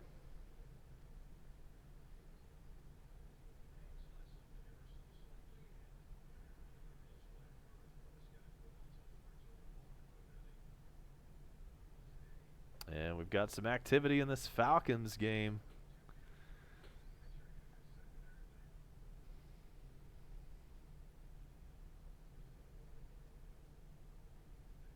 Strike two now to Fried. It's 1-2.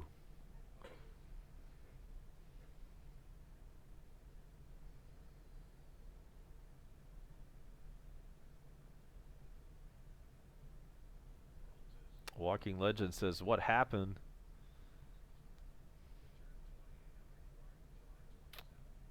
And what happened was Adam Duvall hitting a solo home run to make it 4-1. That's number 5 for Duvall. And you can see that up on our scoreboard.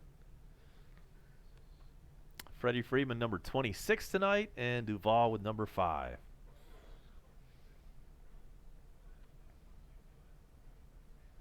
Good bunt by Fried. However,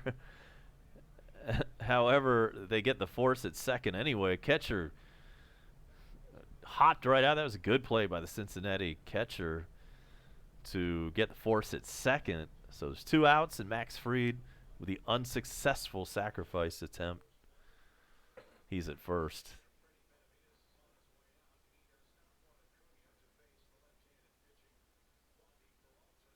And we've got a pitching change. 2 outs in the bottom of the 6th. It's 4-1 Atlanta. We'll be right back to talk about the pitching change. Do not move. This is A-Bomb. You're watching Coast to Coast. Like and subscribe, please. 1, 2, 3, 4.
We are back.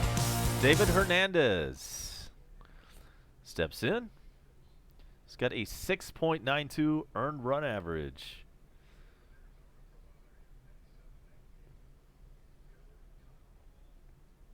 And he faces Ronald Acuna with 2 outs, bottom of the 6th.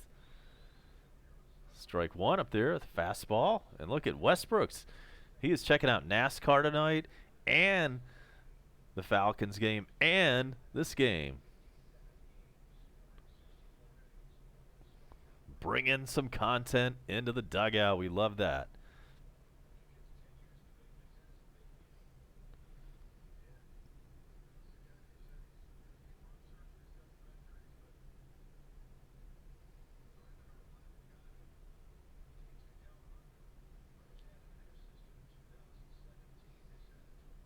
So, is the Dish problem still in effect? Does anybody know? Or did Dish get the Braves back? And the 0-2 pitch to Acuna is fouled back. Zombie, thanks for hitting us up in the dugout. I hear you, Westbrooks.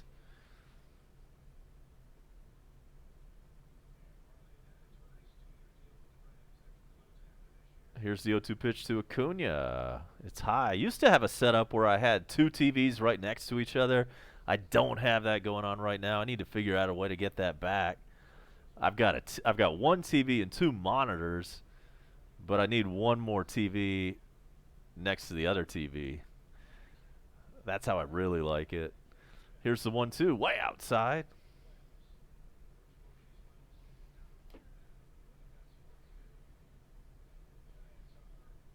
I just don't have the space for it in my coast-to-coast studios here. I just don't have well, I actually do have space. You know, if I really wanted to make it happen, I could do it. It would be kind of wacky looking, though. Here's the 2-2. Is somebody going to catch up with that? Yes. On the warning track, and that's out number 3. But not before the Braves put up an insurance run. This time it was courtesy of the Adam Duvall leadoff solo blast. So the Braves take a 4-1 lead. We head now to the 7th inning. Coast to Coast will return.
All right, we're back. It's raining like a mofo here outside my apartment. And it looks like it's still raining there in SunTrust also. I just went out on the deck for a minute or two. It's always fun to go out there and watch the rain on the balcony. Ooh, that's a foul ball from Irvin. Just foul. And we're underway in the top of the 7th. I'm A-Bomb. You're watching Coast to Coast. And, okay, Melanson is warming up for the first time in the Braves pen. And, dadgummit, we've got the tarp coming out on the field. Was not wanting to see that right now.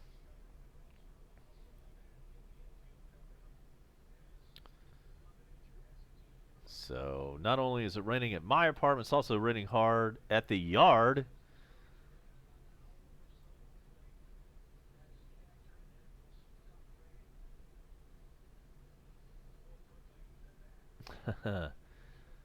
So who knows how long this is going to last. They're saying that we're in for a long rain delay.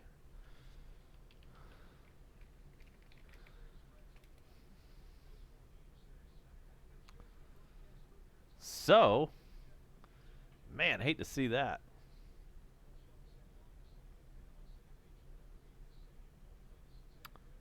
So, with all that in mind, we will see if we can get some rain delay programming coming up for you. In fact, how about we do this? Here is Alex Anthopoulos, the Braves general manager, from earlier today, courtesy of 92.9 The Game Atlanta. We're going to step away for a weather delay, and we'll check back in shortly. And let's crank up once again from WZGC Atlanta 92.9 The Game. Here's an interview with the Braves GM, Alex Anthopoulos, from earlier today. It is Dukes and Bell. This is Sports Radio 92.9 The Game. And nobody made a bigger splash than our Braves did with the trade deadline that came and went yesterday. And joining us right now is our general manager, Alex Anthopoulos. We call him Double A. And this is becoming a regular thing where you come on and I thank you for the fans of the Braves. Right. You did this with Dallas Keuchel, and I was like, Double A, thank you. And now I just got a tweet from a guy who says, Dukes, make sure you thank Alex Anthopoulos for making these moves yesterday. First and foremost, when did you feel like you needed to make this move? And I say that because Mike and I have talked about this bullpen. Alex, we know you hear about it. Was it 2 months ago? Was it last weekend? When I heard the chants in the crowd, we want Kimbrel. I'm just kidding. No, you know what? We obviously wanted to make the team better, and obviously we're grateful to the fans for the support. It's been awesome. I mean, the players talk about it all the time. The ballpark's electric. Crowds have been great. Players feed on that. You know, from my standpoint, I mentioned this on my media conference call. Terry McGurk, he has to, I come to him with like things I need an answer in like 1 minute, and I come to him real quickly with some scenarios, and we're adding millions of dollars of payroll, and the fact that he can give me an answer right on a dime and say, go, do it, yes. Basically, anytime I've come to him. So the fact that we went well north of where our projected payroll number was going to be for the year, I can't thank him enough too. So he's a key part of that because if you don't have the funds to have these guys, you're not able to do it. So Overall, we're pleased. We're better. The bullpen's better, and hopefully it shows on the field. And I'm glad to hear that they're giving you that wherewithal to do that. As Alex Anthopoulos joins us here on the WadeFord.com hotline, were you confident? Just walk it back to the offseason. Were you confident these guys could get it done? I know the regular season becomes fluid, things like Vizcaino's injury, et cetera. But did you think you were going to be doing things like this at the trade deadline? We were hopeful. I mean, our goal every year, everyone will tell you the same thing, right? We expect to win and so on. And, you have an analytics department. They do projections for the year and the division and all that. And I look at them. I don't, base things on. But I tend to prefer to worry. And I say that because I think it keeps me sharp in my job. It keeps me 5 steps ahead. And I always try to think of the downside and everything else. And you try to have as much depth and protection as you can. So this division is tough. All the moves everyone made in the offseason made them better, especially in this division. There was a lot of activity, but we couldn't be influenced by what everyone else was doing as much as people want to be critical, whether it's print media, online, talk radio, all that kind of stuff. We have to do what we think is right, because ultimately, if we are, it'll show up in the win column. So that's all that matters at the end of the day. I know fans would say the same thing: just win, and we're all set. And we're glad we're in this position, and we're trying to run this organization in a way that we can be competitive in 2019, but also still be hopefully able to do this each year going forward. Braves general manager Alex Anthopoulos on with Dukes and Bell. Alex, how difficult were these moves in terms of calls, callbacks, the negotiation part? Take our audience behind the curtain. How difficult was it for you to get these deals done? Yeah, there's a lot of back and forth, and the thing is you can get bogged down and you can come away empty-handed. Because you have to really consider it. There's 30 clubs all talking to each other, players' offers going back and forth. People have to make decisions. Normally if we make one trade, that probably eliminates 10 other scenarios and options that we have. And then you have a lot of people in the room, a lot of opinions, and you have to think on your feet. You have to be able to pull the trigger and make a decision. So I think you can get stuck, and if you're not sure, and then wait and keep calling people. Or also you have to be ready to close. So you might be sitting there in a deal and you're trying to squeeze out one more player or negotiate a little bit harder. And at this time when everyone's active, if you do it too long and you stall, someone might jump in and beat your deal. So right. I think it's experience. To be candid with you, I think it's knowing the other GMs, the way they negotiate, tendencies, and so on. I know there's times you need to just swallow, and it's not about trying to win the deal. It's about ultimately trying to get better. It is Alex Anthopoulos. Did a great job at the trade deadline to beef up the Braves bullpen, joining Dukes and Bell here on 92.9. Starting pitching, were the asks just too rich? I know you moved off of Kobe Allard, Tristan Beck, we talked about, some other players. You held on to the guys that are perceived as untouchable, but were the guys that you were not going to come off of, the guys that other teams were asking for? Yeah, I think, we definitely explored it. There were only a select group of guys that we really wanted to push hard to try to get. I mean, there was a bunch of names that were rumored to be available. And, we have our own internal list that we want to go after and guys we really want to pursue, and we're going to push and be a little more aggressive and give a little bit more. So we tried to do that earlier in the process. And once we got the sense that just we weren't getting anywhere and there was massive gaps, right, we just moved on to other things. Because, again, as a young GM, and I think it's just experience, there were times I would just chase things that never had a chance to happen, but you're clinging to that 5%, 10% chance, and you keep trying, and then that takes you away from things that realistically have a chance to happen. So there were not that many starters that were moved. Like I said, there were very few that we thought were going to be legitimate upgrades over the 5 that we have. And we pursued those hard. And once we didn't think we were going to have any traction, we moved on. Double-A, Chris Martin, Mark Melancon, we kind of know what Shane Green is as a closer. But what are the roles that these guys will have? Is Martin, in your mind, the setup guy? And how are you using Mark? Yeah, so right now I still have not talked to Snit yet. I wanted to just, one, trade deadline was still going on when the game was over. And, they had to travel and get ready and get out of there and do all those things. And obviously he had been away from his family. So I'm going to get with him here at the ballpark. I'm actually just, after I get off with you guys, I'm going to jump in there and we'll sit down and talk about all that stuff. Because I didn't, this happened so fast. I hadn't been going back and forth with Snit on, during the game, obviously. Yeah. I wasn't able to communicate with him. So I'm going to walk him through what we acquired, why, what we like about these guys, some things that we dug up as an office. At the end of the day, he'll decide how he wants to use these guys. If he's going to change current roles of the guys that are here. I think the players need to hear it first from him. And then at that point, he'll probably do his media availability later on in the afternoon. He'll get asked these things, and he'll probably line things up. But I think every player will tell you the same thing. So they all want to know their roles. They will have roles. I think we need to make sure that everyone is communicated with, both guys that were here and the 3 that are going to be in today. Yeah, and that's fair. It's Alex Anthopoulos. A follow-up to that, what does each guy bring in your mind? What did you learn as you made these deals? What does Martin bring for Braves fans? We kind of know about Shane Green because he was an all-star, and the veteran in Mark Melancon. What do they bring? Yeah, sure. So, obviously, you look at Green, who's an all-star this year for Detroit, has a tremendous ERA. I don't think it's fair to expect, his ERA to be in the ones. But if we just have someone who's solid that can pitch late in the game for us and get key outs. Obviously, Melancon and Martin the same way. Melancon's career is well documented. He's been throwing the ball really well the last few weeks. Martin is a guy with who's a late bloomer, but he's really come on the last 2 months. Strike thrower, tremendous stuff. and we're pretty excited about him. And he was really the first domino to fall for us because we felt like with what the acquisition cost was going to be, the upside and so on, we wanted to get him on the board first. We knew there would be more action on a guy like a Green, and that one might not occur. So Martin was the one we felt like we should try to get that one done. And obviously Melanson came together late as well, assuming the contract was a key part of the deal. But this is a guy that's got late in experience, has closed, has pitched late, and is having a really good year. And all these guys are great in the clubhouse, which is very, very important to us and anybody that we bring in here. It is the Braves GM, Alex Anthopoulos, a day after the trade deadline as the Braves in first place by 6.5. Alex, what's going to happen with the pitch counts, and how big is that a thing, or will that be a thing for Soroka and Fried? Because obviously they've never gone this deep in a major league season. Right. So I'd say the innings totals that these guys will have, we do not have a number in mind.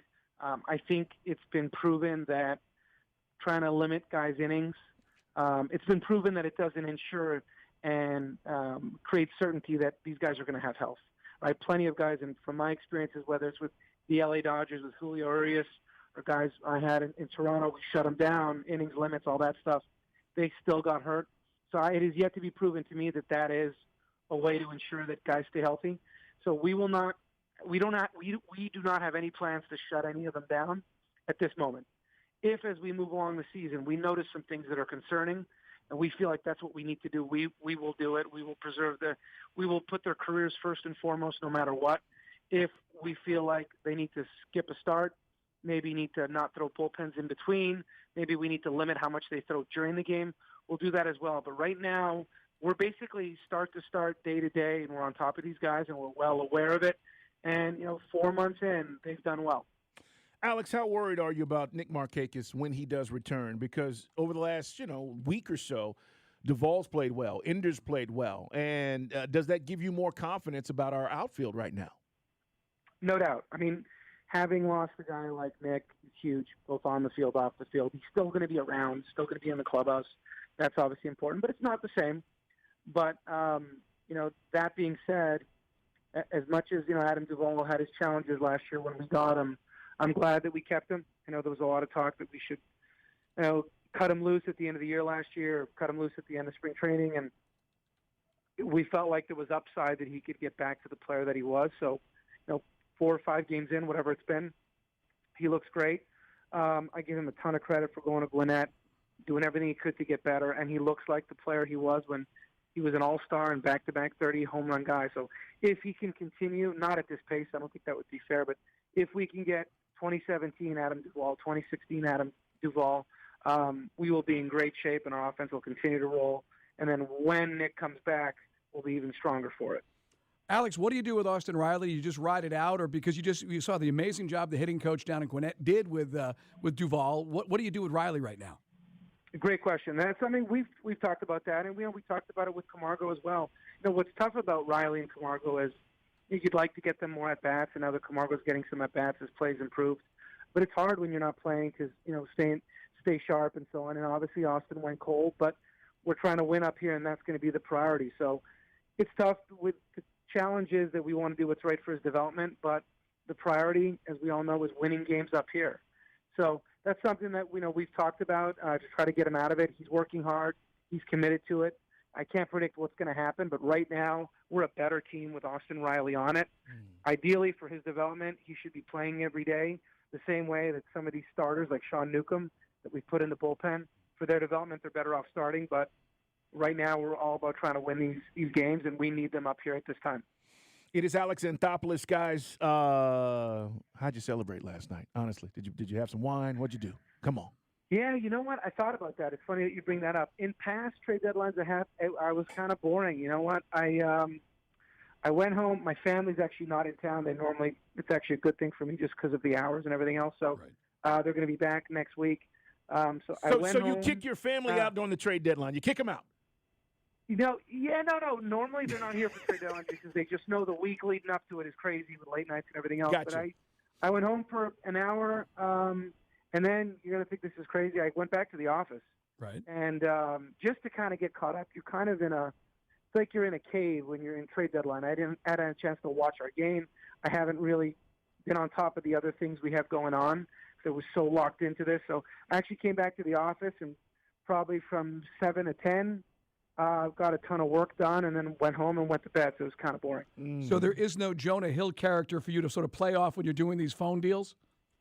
Yeah, you're not seeing me do that whole thing where he grabs his fist and he does the little turn and the squeeze. Yeah, we didn't do that. You know what? I think part of that as well is I've been humbled enough in this job and the years I've been in baseball that even you make trades, signings. We got Adam Duvall last year. We liked the acquisition, and you just don't know. You can't plan for how guys are going to perform and so on. So I think you're optimistic, open-minded. You feel like you made the club better, but like I said, you worry. That's what I think what you need to do in these jobs. You need to worry and think about what about this and that and that. And I think that keeps you grounded. So when you guys talk about that I celebrate or things like that, the only time you'll see me celebrate is if we, win a playoff game or win a series or things like that. And I wouldn't even say a playoff game because it's one win. If we win a series, you'll see me celebrate in the playoffs. That's probably it. We win a division. We win as a wild card. We get in. Those are the times. But until we've achieved things, I don't really get excited. Yeah, and that's fair. Hey, you added John Riley Murphy. A lot of Braves fans are asking, what's that about? Can you explain? Yeah, so just the fact that we can't add players like him after July 31st. Right. Flowers in the can. There could be injuries there at any time. We have Alex Jackson, who we're very excited about. But, you have one, we're going to want 3 catchers for September regardless. We have important games. What if one of our 2 catchers up here get hurt or Alex Jackson gets hurt in the next month? Now we're down to 2.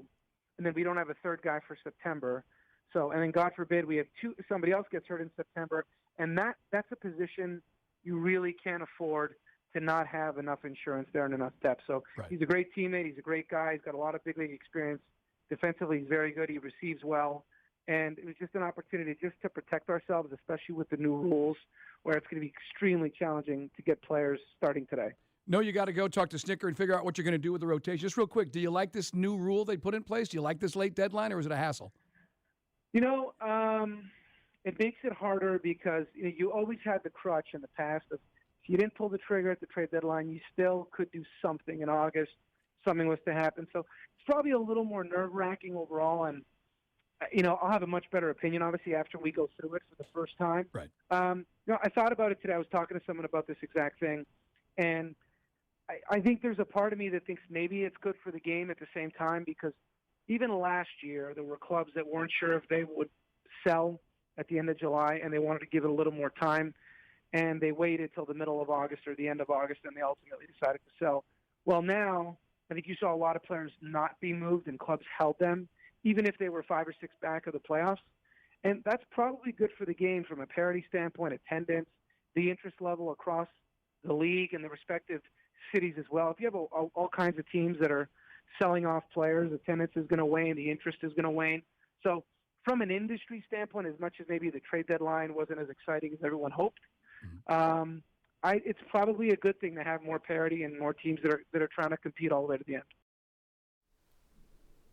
All right, then. So thanks to 92.9 The Game, that was Dukes and Bell from earlier today, and Braves general manager Alex Anthopoulos going over all of the trades. I liked what he said about Soroka and Max Fried and the whole pitch count thing.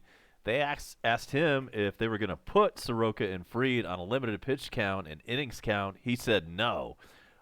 We've seen that tried in the past. It has not worked.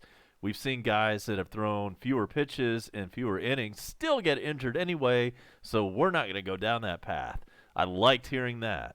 So we do not have to worry about a innings count or a pitch count for Soroka or Fried. And if anybody remembers, who was it? It was several years ago. Washington Nationals had the same thing with Steven Strasburg. They limited his pitch count. It ended up possibly costing them a playoff run, and so I think a lot of managers and GMs now, they just don't believe in that whole tactic. And then he touched briefly on this new catcher that we got, and I didn't quite pick up the name, but I'm going to go ahead and say that the new catcher's name is something to the effect of John Ryan Murphy. He's got 3 names. How many catchers in history? I can't think of any that have had 3 names, so that's kind of cool. John Ryan Murphy. We're going to see him as the emergency catcher and possibly a measure to deal with the problems lately that Tyler Flowers has been having behind the plate with all the pass balls. And so right now we are still in this rain delay. I am A-Bomb. You're watching Coast to Coast. The Braves are up 4-1. And the rains came suddenly, and it doesn't look like they're going away anytime soon. However, we're going to give this one more shot. We're going to play segment number 1 from earlier today on 92.9 The Game FM. That's WZGC Atlanta. That was Dukes and Bell from their afternoon show today, talking with the Braves GM. And now we're going to go back to Dukes and Bell for hour number 1 from earlier today on 92.9 The Game Atlanta. We'll be back, and we'll check in on this rain delay after segment number 1 from Dukes and Bell on Thursday's show. Again, WZGC Atlanta. You know how everything seems like Here you go. idea after you've had a few? Yeah, that's this show.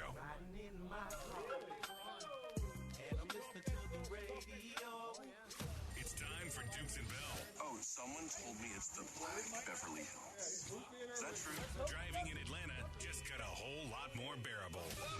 Hi, everybody. Carl Dukes and Mike Bell. The names that mean goodness. Carl Dukes, I drink and I know things. Oh, don't question my authority, thing. King Kong ain't got on me. Sometimes you just got to call somebody, and I'm not ashamed to say it. You know, and Mike Bell. I'm funny how? I mean, funny like I'm a clown. I amuse you. Hope you guess my name. Bring a pitcher of beer every 7 minutes till somebody passes out. And then bring one every 10 minutes, right? Get ready for the best 5 hours of your life. Fat, drunk, and stupid is no way to go through life stuff. Don't believe me, just watch. This is Dukes and Bell You know what? Why don't we start doing the stuff that other guys have done on other radio shows around the country? No. on Sports Radio 92.9 The Game.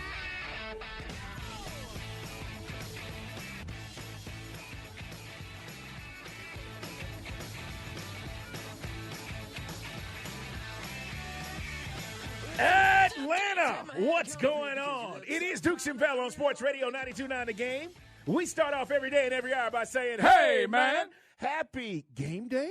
Yeah, man. Preseason football tonight as the Falcons and Broncos get things underway with the Hall of Fame game. And Mike and I will talk about it. By the way, we're out of here at 6 tonight for the pregame show, getting you ready for kickoff at 7 or 8 o'clock, should I say, from Canton. And did you see some of the pictures and stuff, Mike, from the guys at the Hall of Fame? It was pretty cool. The Falcons went on a tour, by the way, yesterday as a team and checking things out. And, you know, it's one thing to go there as a kid. I think it's pretty cool as you go as a player.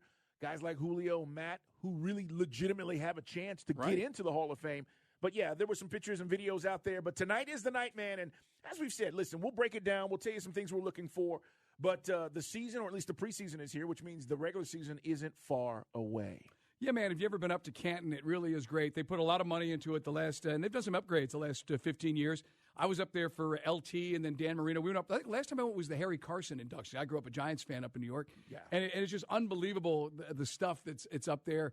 It's kind of like, you know, how the College Football Hall of Fame here in Atlanta, there was time when the Pro Football Hall of Fame, I got to admit, was a little underwhelming, and they really stepped it up. So, I mean, very interactive and just a great experience. And very cool. And then redoing the stadium where you're going to see the game tonight. And now we're not going to see the stars. We're not going to see Flacco. We're not going to see Matt Ryan, Julio. Can't imagine Devontae Freeman suiting up tonight. But we'll get more from the guys doing the show up there and find out what the buzz is. But yeah, it's exciting because you're so starved for football, but you are going to see the C and D level stars. And that's okay. Because, again, we need to learn about some of these guys. We're continuing to learn about Caleb McGarry's situation, who, you know, after revealing yesterday, the Falcons organization, that he's going to have this procedure again in regards to his heart, more people coming out saying this is going to be fine, he's going to be okay, and trying to reassure us, and I'm not saying Mike and I, but I think Falcon fans across the board, that things are going to be okay. We'll let you hear from Caleb McGarry talking about what he's been doing at camp thus far. And now we know he's going to be shut down at least for 6 to 8 weeks potentially, as Mike and I talked a lot about that yesterday. The big news, though, guys, continues to be the moves that our Braves made at the trade deadline. And coming up in less than 12 minutes from now, we'll get a chance to talk to Alex Anthopoulos, Double-A, our general manager, who, again, not only pulled the trigger once, but a couple of different times to really try to improve our bullpen. And as I reviewed these moves last night, Mike, and then again today, because I'm kind of looking at what other teams did. And listen, there were teams in our division. The Nationals, they did a couple of things. They didn't do as much as we did. And I think, when you ask me, well, what did we get? I think we got guys who are better in the clutch. And I will ask Alex Anthopoulos this because I'm sure some of the pitchers that, guys in our division, some of the teams in our division ended up getting may have been available to us. But were they targets? Because the guys that we end up getting, Mike, and especially Shane Green, now you have a legitimate closer. It's the one thing Braves fans have been complaining about all year. Right, boy, how happy is he? We'll play that audio for you later. But when the word got to that Detroit clubhouse and then into the locker room that Shane was heading our way, he couldn't get that Tigers jersey off fast enough. And he was tapping up his teammates and coaches and manager. But it was kind of funny because you could hear guys in going to A. You hear guys going to A-Town. You hear a couple of guys in the clubhouse, busting his chops. But, yeah, man, the guy's the real deal. We've talked about him, all the way back to, once we saw Luke Jackson and the mixed bag that he was, a couple months ago. And then that's another question. What's his role now moving forward as we try to figure out, and we'll ask Alex how the bullpen's going to shake out. Speaking of Shane Green, Braves back in action. They host the Reds tonight. Max Fried on the heel, guys, and he's back, which is good news. But let's hear that Shane Green soundbite. This is Fox Sports Detroit as Green is saying goodbye. Shane Green has heard the official word. He has been traded from the Tigers to the Braves, and he says his final goodbyes to Daniel Norris and other members of his team. Yeah, this is kind of an awkward moment. Certainly there's some appreciation for Shane. Well wishes. Obviously he's going to a situation where he should be excited, a contending team. Yes, he goes to a better place, Bob, leaving the Beirut of the Midwest and heading to the South. Who doesn't want to leave Detroit? And I've said this, and we've got people who are from Detroit. Matter of fact, our sales manager, he's like, I heard you guys talking about Detroit. Listen, I told you guys, you fly in, you fly out. Nobody wants to stay there. I mean, look, I'm never going back to New York. No one's going back to Philly. Anybody, God knows, ain't going back to Detroit, okay? I won the lottery. I can't wait to go back to Detroit. Nobody says that. Nobody says that. No way, Jose. Nobody says that. 404-741-0929. That is the number. And by the way, at the end of that, obviously, on television, the pictures are kind of showing you what's going on with Shane Green. But we're excited to get this guy. And I'm also excited about the other moves, Mike, to be honest with you. So Alex Anthopoulos is coming up. We will talk to our general manager about these moves. What does he feel? What are our chances now that this is taking place? How much more has this club improved? And it's easy for us to say, well, anything's better than Luke Jackson. Okay, I get that. But do we run away with this division now? Do you still think this is going to be close? Well, I mean, you look at the Nationals. They loaded up. They went and tried to basically beef up their bullpen because they get the same kind of predicament that we find ourselves in. That's a team which still, can go toe-to-toe with us. I don't think anybody would debate that. Philly, that's a whole other story, and then they picked up somebody from, the Pirates or something? I don't know what they're doing. But, they kind of shot their back in the spring with all the free agent acquisitions. So it'll be curious. Now, the question I pose to you is, who do you trust other than guys named Fried, Soroka, and Tehran? And I did leave Dallas Keuchel off that list on Twitter purposefully because he has not been that great of late. And hopefully that's going to change because he admittedly says every time he takes the mound, Carl, you got to get 7 innings or he doesn't feel he gave you the effort that you're paying him for. I think, and this is, I guess the feeling of the Braves as well, I trust Keuchel will be okay because he's been in the playoffs. He's been in those big moment situations. Right. I would be willing to tell you that I trust Keuchel in those situations more than I do Soroka and Fried because they've never been in those situations. It's one thing, again, I tell you this, to pitch in the regular season. It's a whole different kit and caboodle when you start talking about the playoffs and how you have to pitch and how you approach the game. So we've seen this happen time and time again, and that doesn't mean I don't have confidence in those guys. I'm with you. But that's an interesting poll question. If you leave Keuchel off of there, right, who do you trust? Well, and the thing also, guys, hopefully, what you don't know, you're not scared about. That's been brought up before in all sports. I mean, Soroka, we've all been waiting for a couple of years now, the next sort of version of Smoltz and Glavine. And, of course, it was Avery initially. Then later on they picked up, Maddox. But those guys, they had a couple of years of quality starts, as Smoltz has told us, when they got from worst to first in 91. And they obviously, answered the call. Let's hope these guys do the same. All right, man. Find us on social media. We're going to talk plenty about this throughout the course of the afternoon. We'll react to what Alex tells us coming up in less than 8 minutes now. Find us on Twitter, Facebook, Instagram. It's 929 The Game. That is the radio station. Of course, you can follow Mike at Mike Bell, ATL, or you can go follow that poll and vote on it. I'm at Put 'em Up, C Dukes, and the radio show is Dukes and Bell 929. If you've lived here for a while now, or you're from the South, depending on where you are from, school has started. Right. And it's almost weird to think that it is, what? The 1st of August, and school is already back. Now, it's kind of staggered. There are different places that are going to start. I was talking to Randy about this. His son starts, I think, next week. But school started for Cobb County for the most part today. And my daughter ended up going to her first day of high school. And it just, Mike, we talked about this a little bit. When did you guys go back to school? Was it September after Labor Day? Yeah, it was usually it was like the Tuesday after Labor Day. Yeah. Yeah. We got, where we grew up in the Northeast, you got almost 3 full months of summer. It was like first week, second week in June, you were gone to after Labor Day. Yeah. Here, obviously, they break it up. And, we had a February recess and an Easter break, Christmas. That was a Thanksgiving weekend. That was it. Well, I'm not going to complain because it seems like they're out of school every month. Right. They get fall break, winter break. But how tough is that as a parent, though, what do you got to provide? Do you have to provide activities or they're just on the couch? Well, it depends on if you've got young ones. But I do know, when she was in elementary school, it was a little bit tougher. Although, my wife was at home, I think for a lot of people, when you start talking about they're going to be out for a week in this month, not including obviously Thanksgiving and Christmas and all the other stuff. But anywho, man, I just I throw it out there because believe it or not, school's back in session, and I know a lot of people are getting ready for that as I was today. Hey, coming up, Alex Anthopoulos, we're also going to talk about what was, I thought, a boring match last night. Yeah, I tuned out. I can't lie to you. The MLS All-Star Game, guys, I just was not entertained. And, we have a big match coming up Saturday against LA Galaxy, which I'm looking forward to. Mo Adams is going to join us here on the program. And we also have some tickets to give away throughout the course of the show. We got 4 tickets for Saturday's match. All you need to do is listen for the sounder, and you'll have a chance to win those. So we'll talk to Mo. He had a big goal, obviously, out there on the West Coast, but we came up short. But here's the thing about last night. And Mike, I don't know if they need to change the format, what they need to do.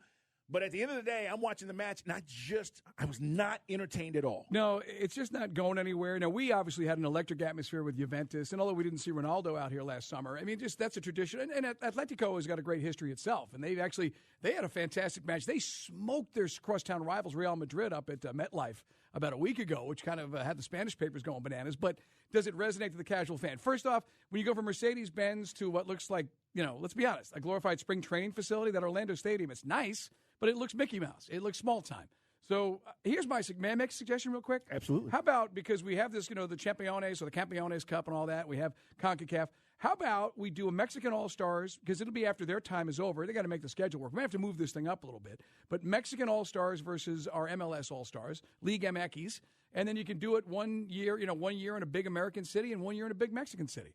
Do it out of Mexico City, do it in Atlanta, or do it in New York, do it in L.A., but make it so, our best versus their best, because then we could feed off kind of like the U.S.-American rivalry, which we don't really get much of because Americans' men's team sucks. But it would be kind of neat. What do you think? Just to pump some life into it. Well, that's the thing. And as far as pumping life into it, I think the interest level has always been about, we're going to go play this international competition to maybe bring more credibility, right, to MLS. Mm-hmm. But I don't know if it's working for us. And when I say us, I'm talking about MLS fans who watch this and kind of go, It was not a great match. Either way, we'll talk to Mo Adams. We'll talk about what's coming up for Atlanta United. We hope there's no division in the locker room that's going on after this week's earlier reports with LGP and all the stuff. And he came out and, by the way, said, listen, I don't have a problem with anybody. He just wants to play. And he said, listen, I've stated that. I don't have a problem with Frank DeBoer. So we'll get to Mo Adams' opinion on that. Hey, coming up, Alex Anthopoulos. And a quick reminder, Atlanta United supporters, join Hugh Douglas, John Fricke, Peach Pass, and 92.9 The Game this Saturday from 2 to 4:30 in the Gulch parking lot. Hugh and John will be broadcasting live leading up to Atlanta United versus LA Galaxy. Plus, stop by for a chance to win a Michael Parkhurst, Jeff Larinowicz signed jersey. Tailgate with Sports Radio 92.9 The Game. Our general manager from the Braves joins Dukes and Bell next. It is Dukes and Bell. This is Sports Radio 92.9 The Game. And nobody made a bigger splash than our Braves did with the trade deadline that came and went yesterday. And joining us right now is our general manager, Alex Anthopoulos. We call him Double A. And this is becoming a regular thing where you come on and I thank you for the fans of the Braves. Right. You did this with Dallas Keuchel, and I was like, Double A, thank you. And now I just got a tweet from a guy who says, Dukes, make sure you thank Alex Anthopoulos for making these moves yesterday. First and foremost, when did you feel like you needed to make this move? And I say that because Mike and I have talked about this bullpen. Alex, we know you hear about it. Was it 2 months ago? Was it last weekend? When I heard the chants in the crowd, we want Kimbrel. I'm just kidding. No, you know what? We obviously wanted to make the team better, and obviously we're grateful to the fans for the support. It's been awesome. I mean, the players talk about it all the time. The ballpark's electric. Crowds have been great. Players feed on that. You know, from my standpoint, I mentioned this on my media conference call.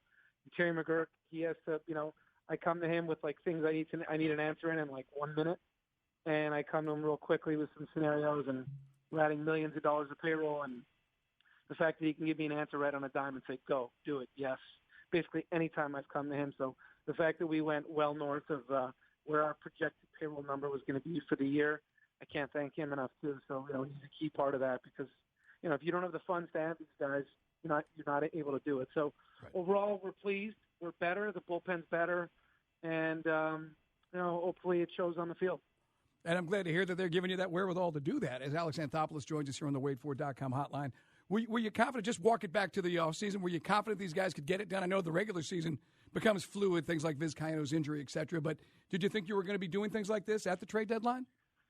We were hopeful. I mean, our goal every year, everyone will tell you the same thing, right? We expect to win and so on. And, you have an analytics department. They do projections for the year and the division and all that. And I look at them. I don't, base things on. But I tend to prefer to worry. And I say that because I think it keeps me sharp in my job. It keeps me 5 steps ahead. And I always try to think of the downside and everything else. And you try to have as much depth and protection as you can. So this division is tough. All the moves everyone made in the offseason made them better, especially in this division. There was a lot of activity, but we couldn't be influenced by what everyone else was doing as much as people want to be critical, whether it's print media, online, talk radio, all that kind of stuff. We have to do what we think is right because ultimately, if we are, it'll show up in the win column. So that's all that matters at the end of the day. I know fans would say the same thing, just win, and we're all set. And we're glad we're in this position, and we're trying to run this organization in a way that we can be competitive in 2019, but also still be hopefully able to do this each year going forward. Braves general manager Alex Anthopoulos on with Dukes and Bell. Alex, how difficult were these moves in terms of calls, callbacks, the negotiation part? Take our audience behind the curtain. How difficult was it for you to get these deals done? Yeah, there's a lot of back and forth, and the thing is you can get bogged down and you can come away empty-handed. Because you have to really consider it. There's 30 clubs all talking to each other, players' offers going back and forth. People have to make decisions. Normally if we make one trade, that probably eliminates 10 other scenarios and options that we have. And then you have a lot of people in the room, a lot of opinions. And you have to think on your feet. You have to be able to pull the trigger and make a decision. So I think you can get stuck, and if you're not sure, and then wait and keep calling people. Or also you have to be ready to close. So you might be sitting there in a deal and you're trying to squeeze out one more player or negotiate a little bit harder. And at this time when everyone's active, if you do it too long and you stall, someone might jump in and beat your deal. So I think it's experience. To be candid with you, I think it's knowing the other GMs, the way they negotiate, tendencies and so on. I know there's times you need to just swallow, and it's not about trying to win the deal. It's about ultimately trying to get better. It is Alex Anthopoulos. Did a great job at the trade deadline to beef up the Braves bullpen, joining Dukes and Bell here on 92.9. Starting pitching, were the asks just too rich? I know you moved off of Kobe Allard, Tristan Beck, we talked about, some other players. You held on to the guys that are perceived as untouchable, but were the guys that you were not going to come off of, the guys that other teams were asking for? Yeah, I think, we definitely explored it. There were only a select group of guys that we really wanted to push hard to try to get. I mean, there was a bunch of names that were rumored to be available. And, we have our own internal list that we want to go after and guys we really want to pursue, and we're going to push and be a little more aggressive and give a little bit more. So we tried to do that earlier in the process. And once we got the sense that just we weren't getting anywhere and there was massive gaps, we just moved on to other things. Because, again, as a young GM, and I think it's just experience, there were times I would just chase things that never had a chance to happen, but you're clinging to that 5%, 10% chance, and you keep trying, and then that takes you away from things that realistically have a chance to happen. So there were not that many starters that were moved. Like I said, there were very few that we thought were going to be legitimate upgrades over the 5 that we have. And we pursued those hard. And once we didn't think we were going to have any traction, we moved on. Double A, Chris Martin, Mark Melanson, we kind of know what Shane Green is as a closer. But what are the roles that these guys will have? Is Martin, in your mind, the setup guy? And how are you using Mark? Yeah, so right now I still have not talked to Snit yet. I wanted to just, trade deadline was still going on when the game was over.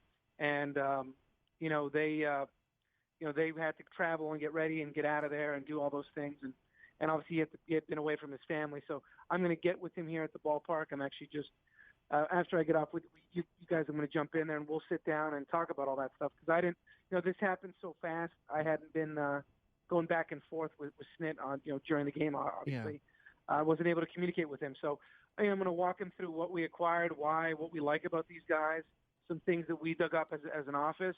At the end of the day, he'll decide how he wants to use these guys. If he's going to change current roles of the guys that are here.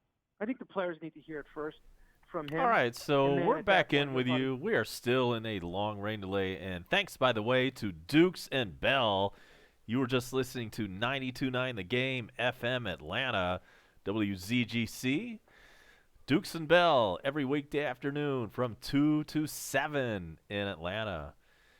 And you heard them talking with Alex Anthopoulos about all the trades that have gone down and the huge acquisitions the Braves have made. It looks like this delay is going to continue on for some time. And so I am going to have to get out of here. Will they call this game soon? And will the Braves win it that way? Or do we wait out a long rain delay and resume play at some point? Hard to tell at this time. Seems like these storms are lingering.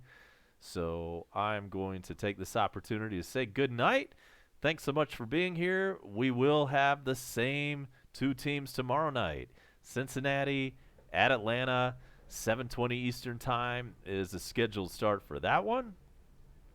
And so I plan on bringing that one to you once again right here on this channel. So thanks to everybody on board tonight. Danny Westbrooks, all of the updates from the Monster Cup race as well as the Falcons preseason game, where it is now 7-7 against the Denver Broncos in the Hall of Fame game. Thanks again to Mexican for Golovkin, for Walking Legend, from the Natty Mafia that he brought in with him tonight. And we've got, did we thank Mexican? Yes, we did. The Bone Crusher, Walking Legend, Zombie Man, and so many more. Avon was going to check out, and we'll catch you next time. Let's hope the Braves get the W in this game, and we'll talk about all that tomorrow. 7:20 Eastern Time is your first pitch. Reds, Braves, tomorrow. Coast to Coast will return at that time. Good night, America!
Bye.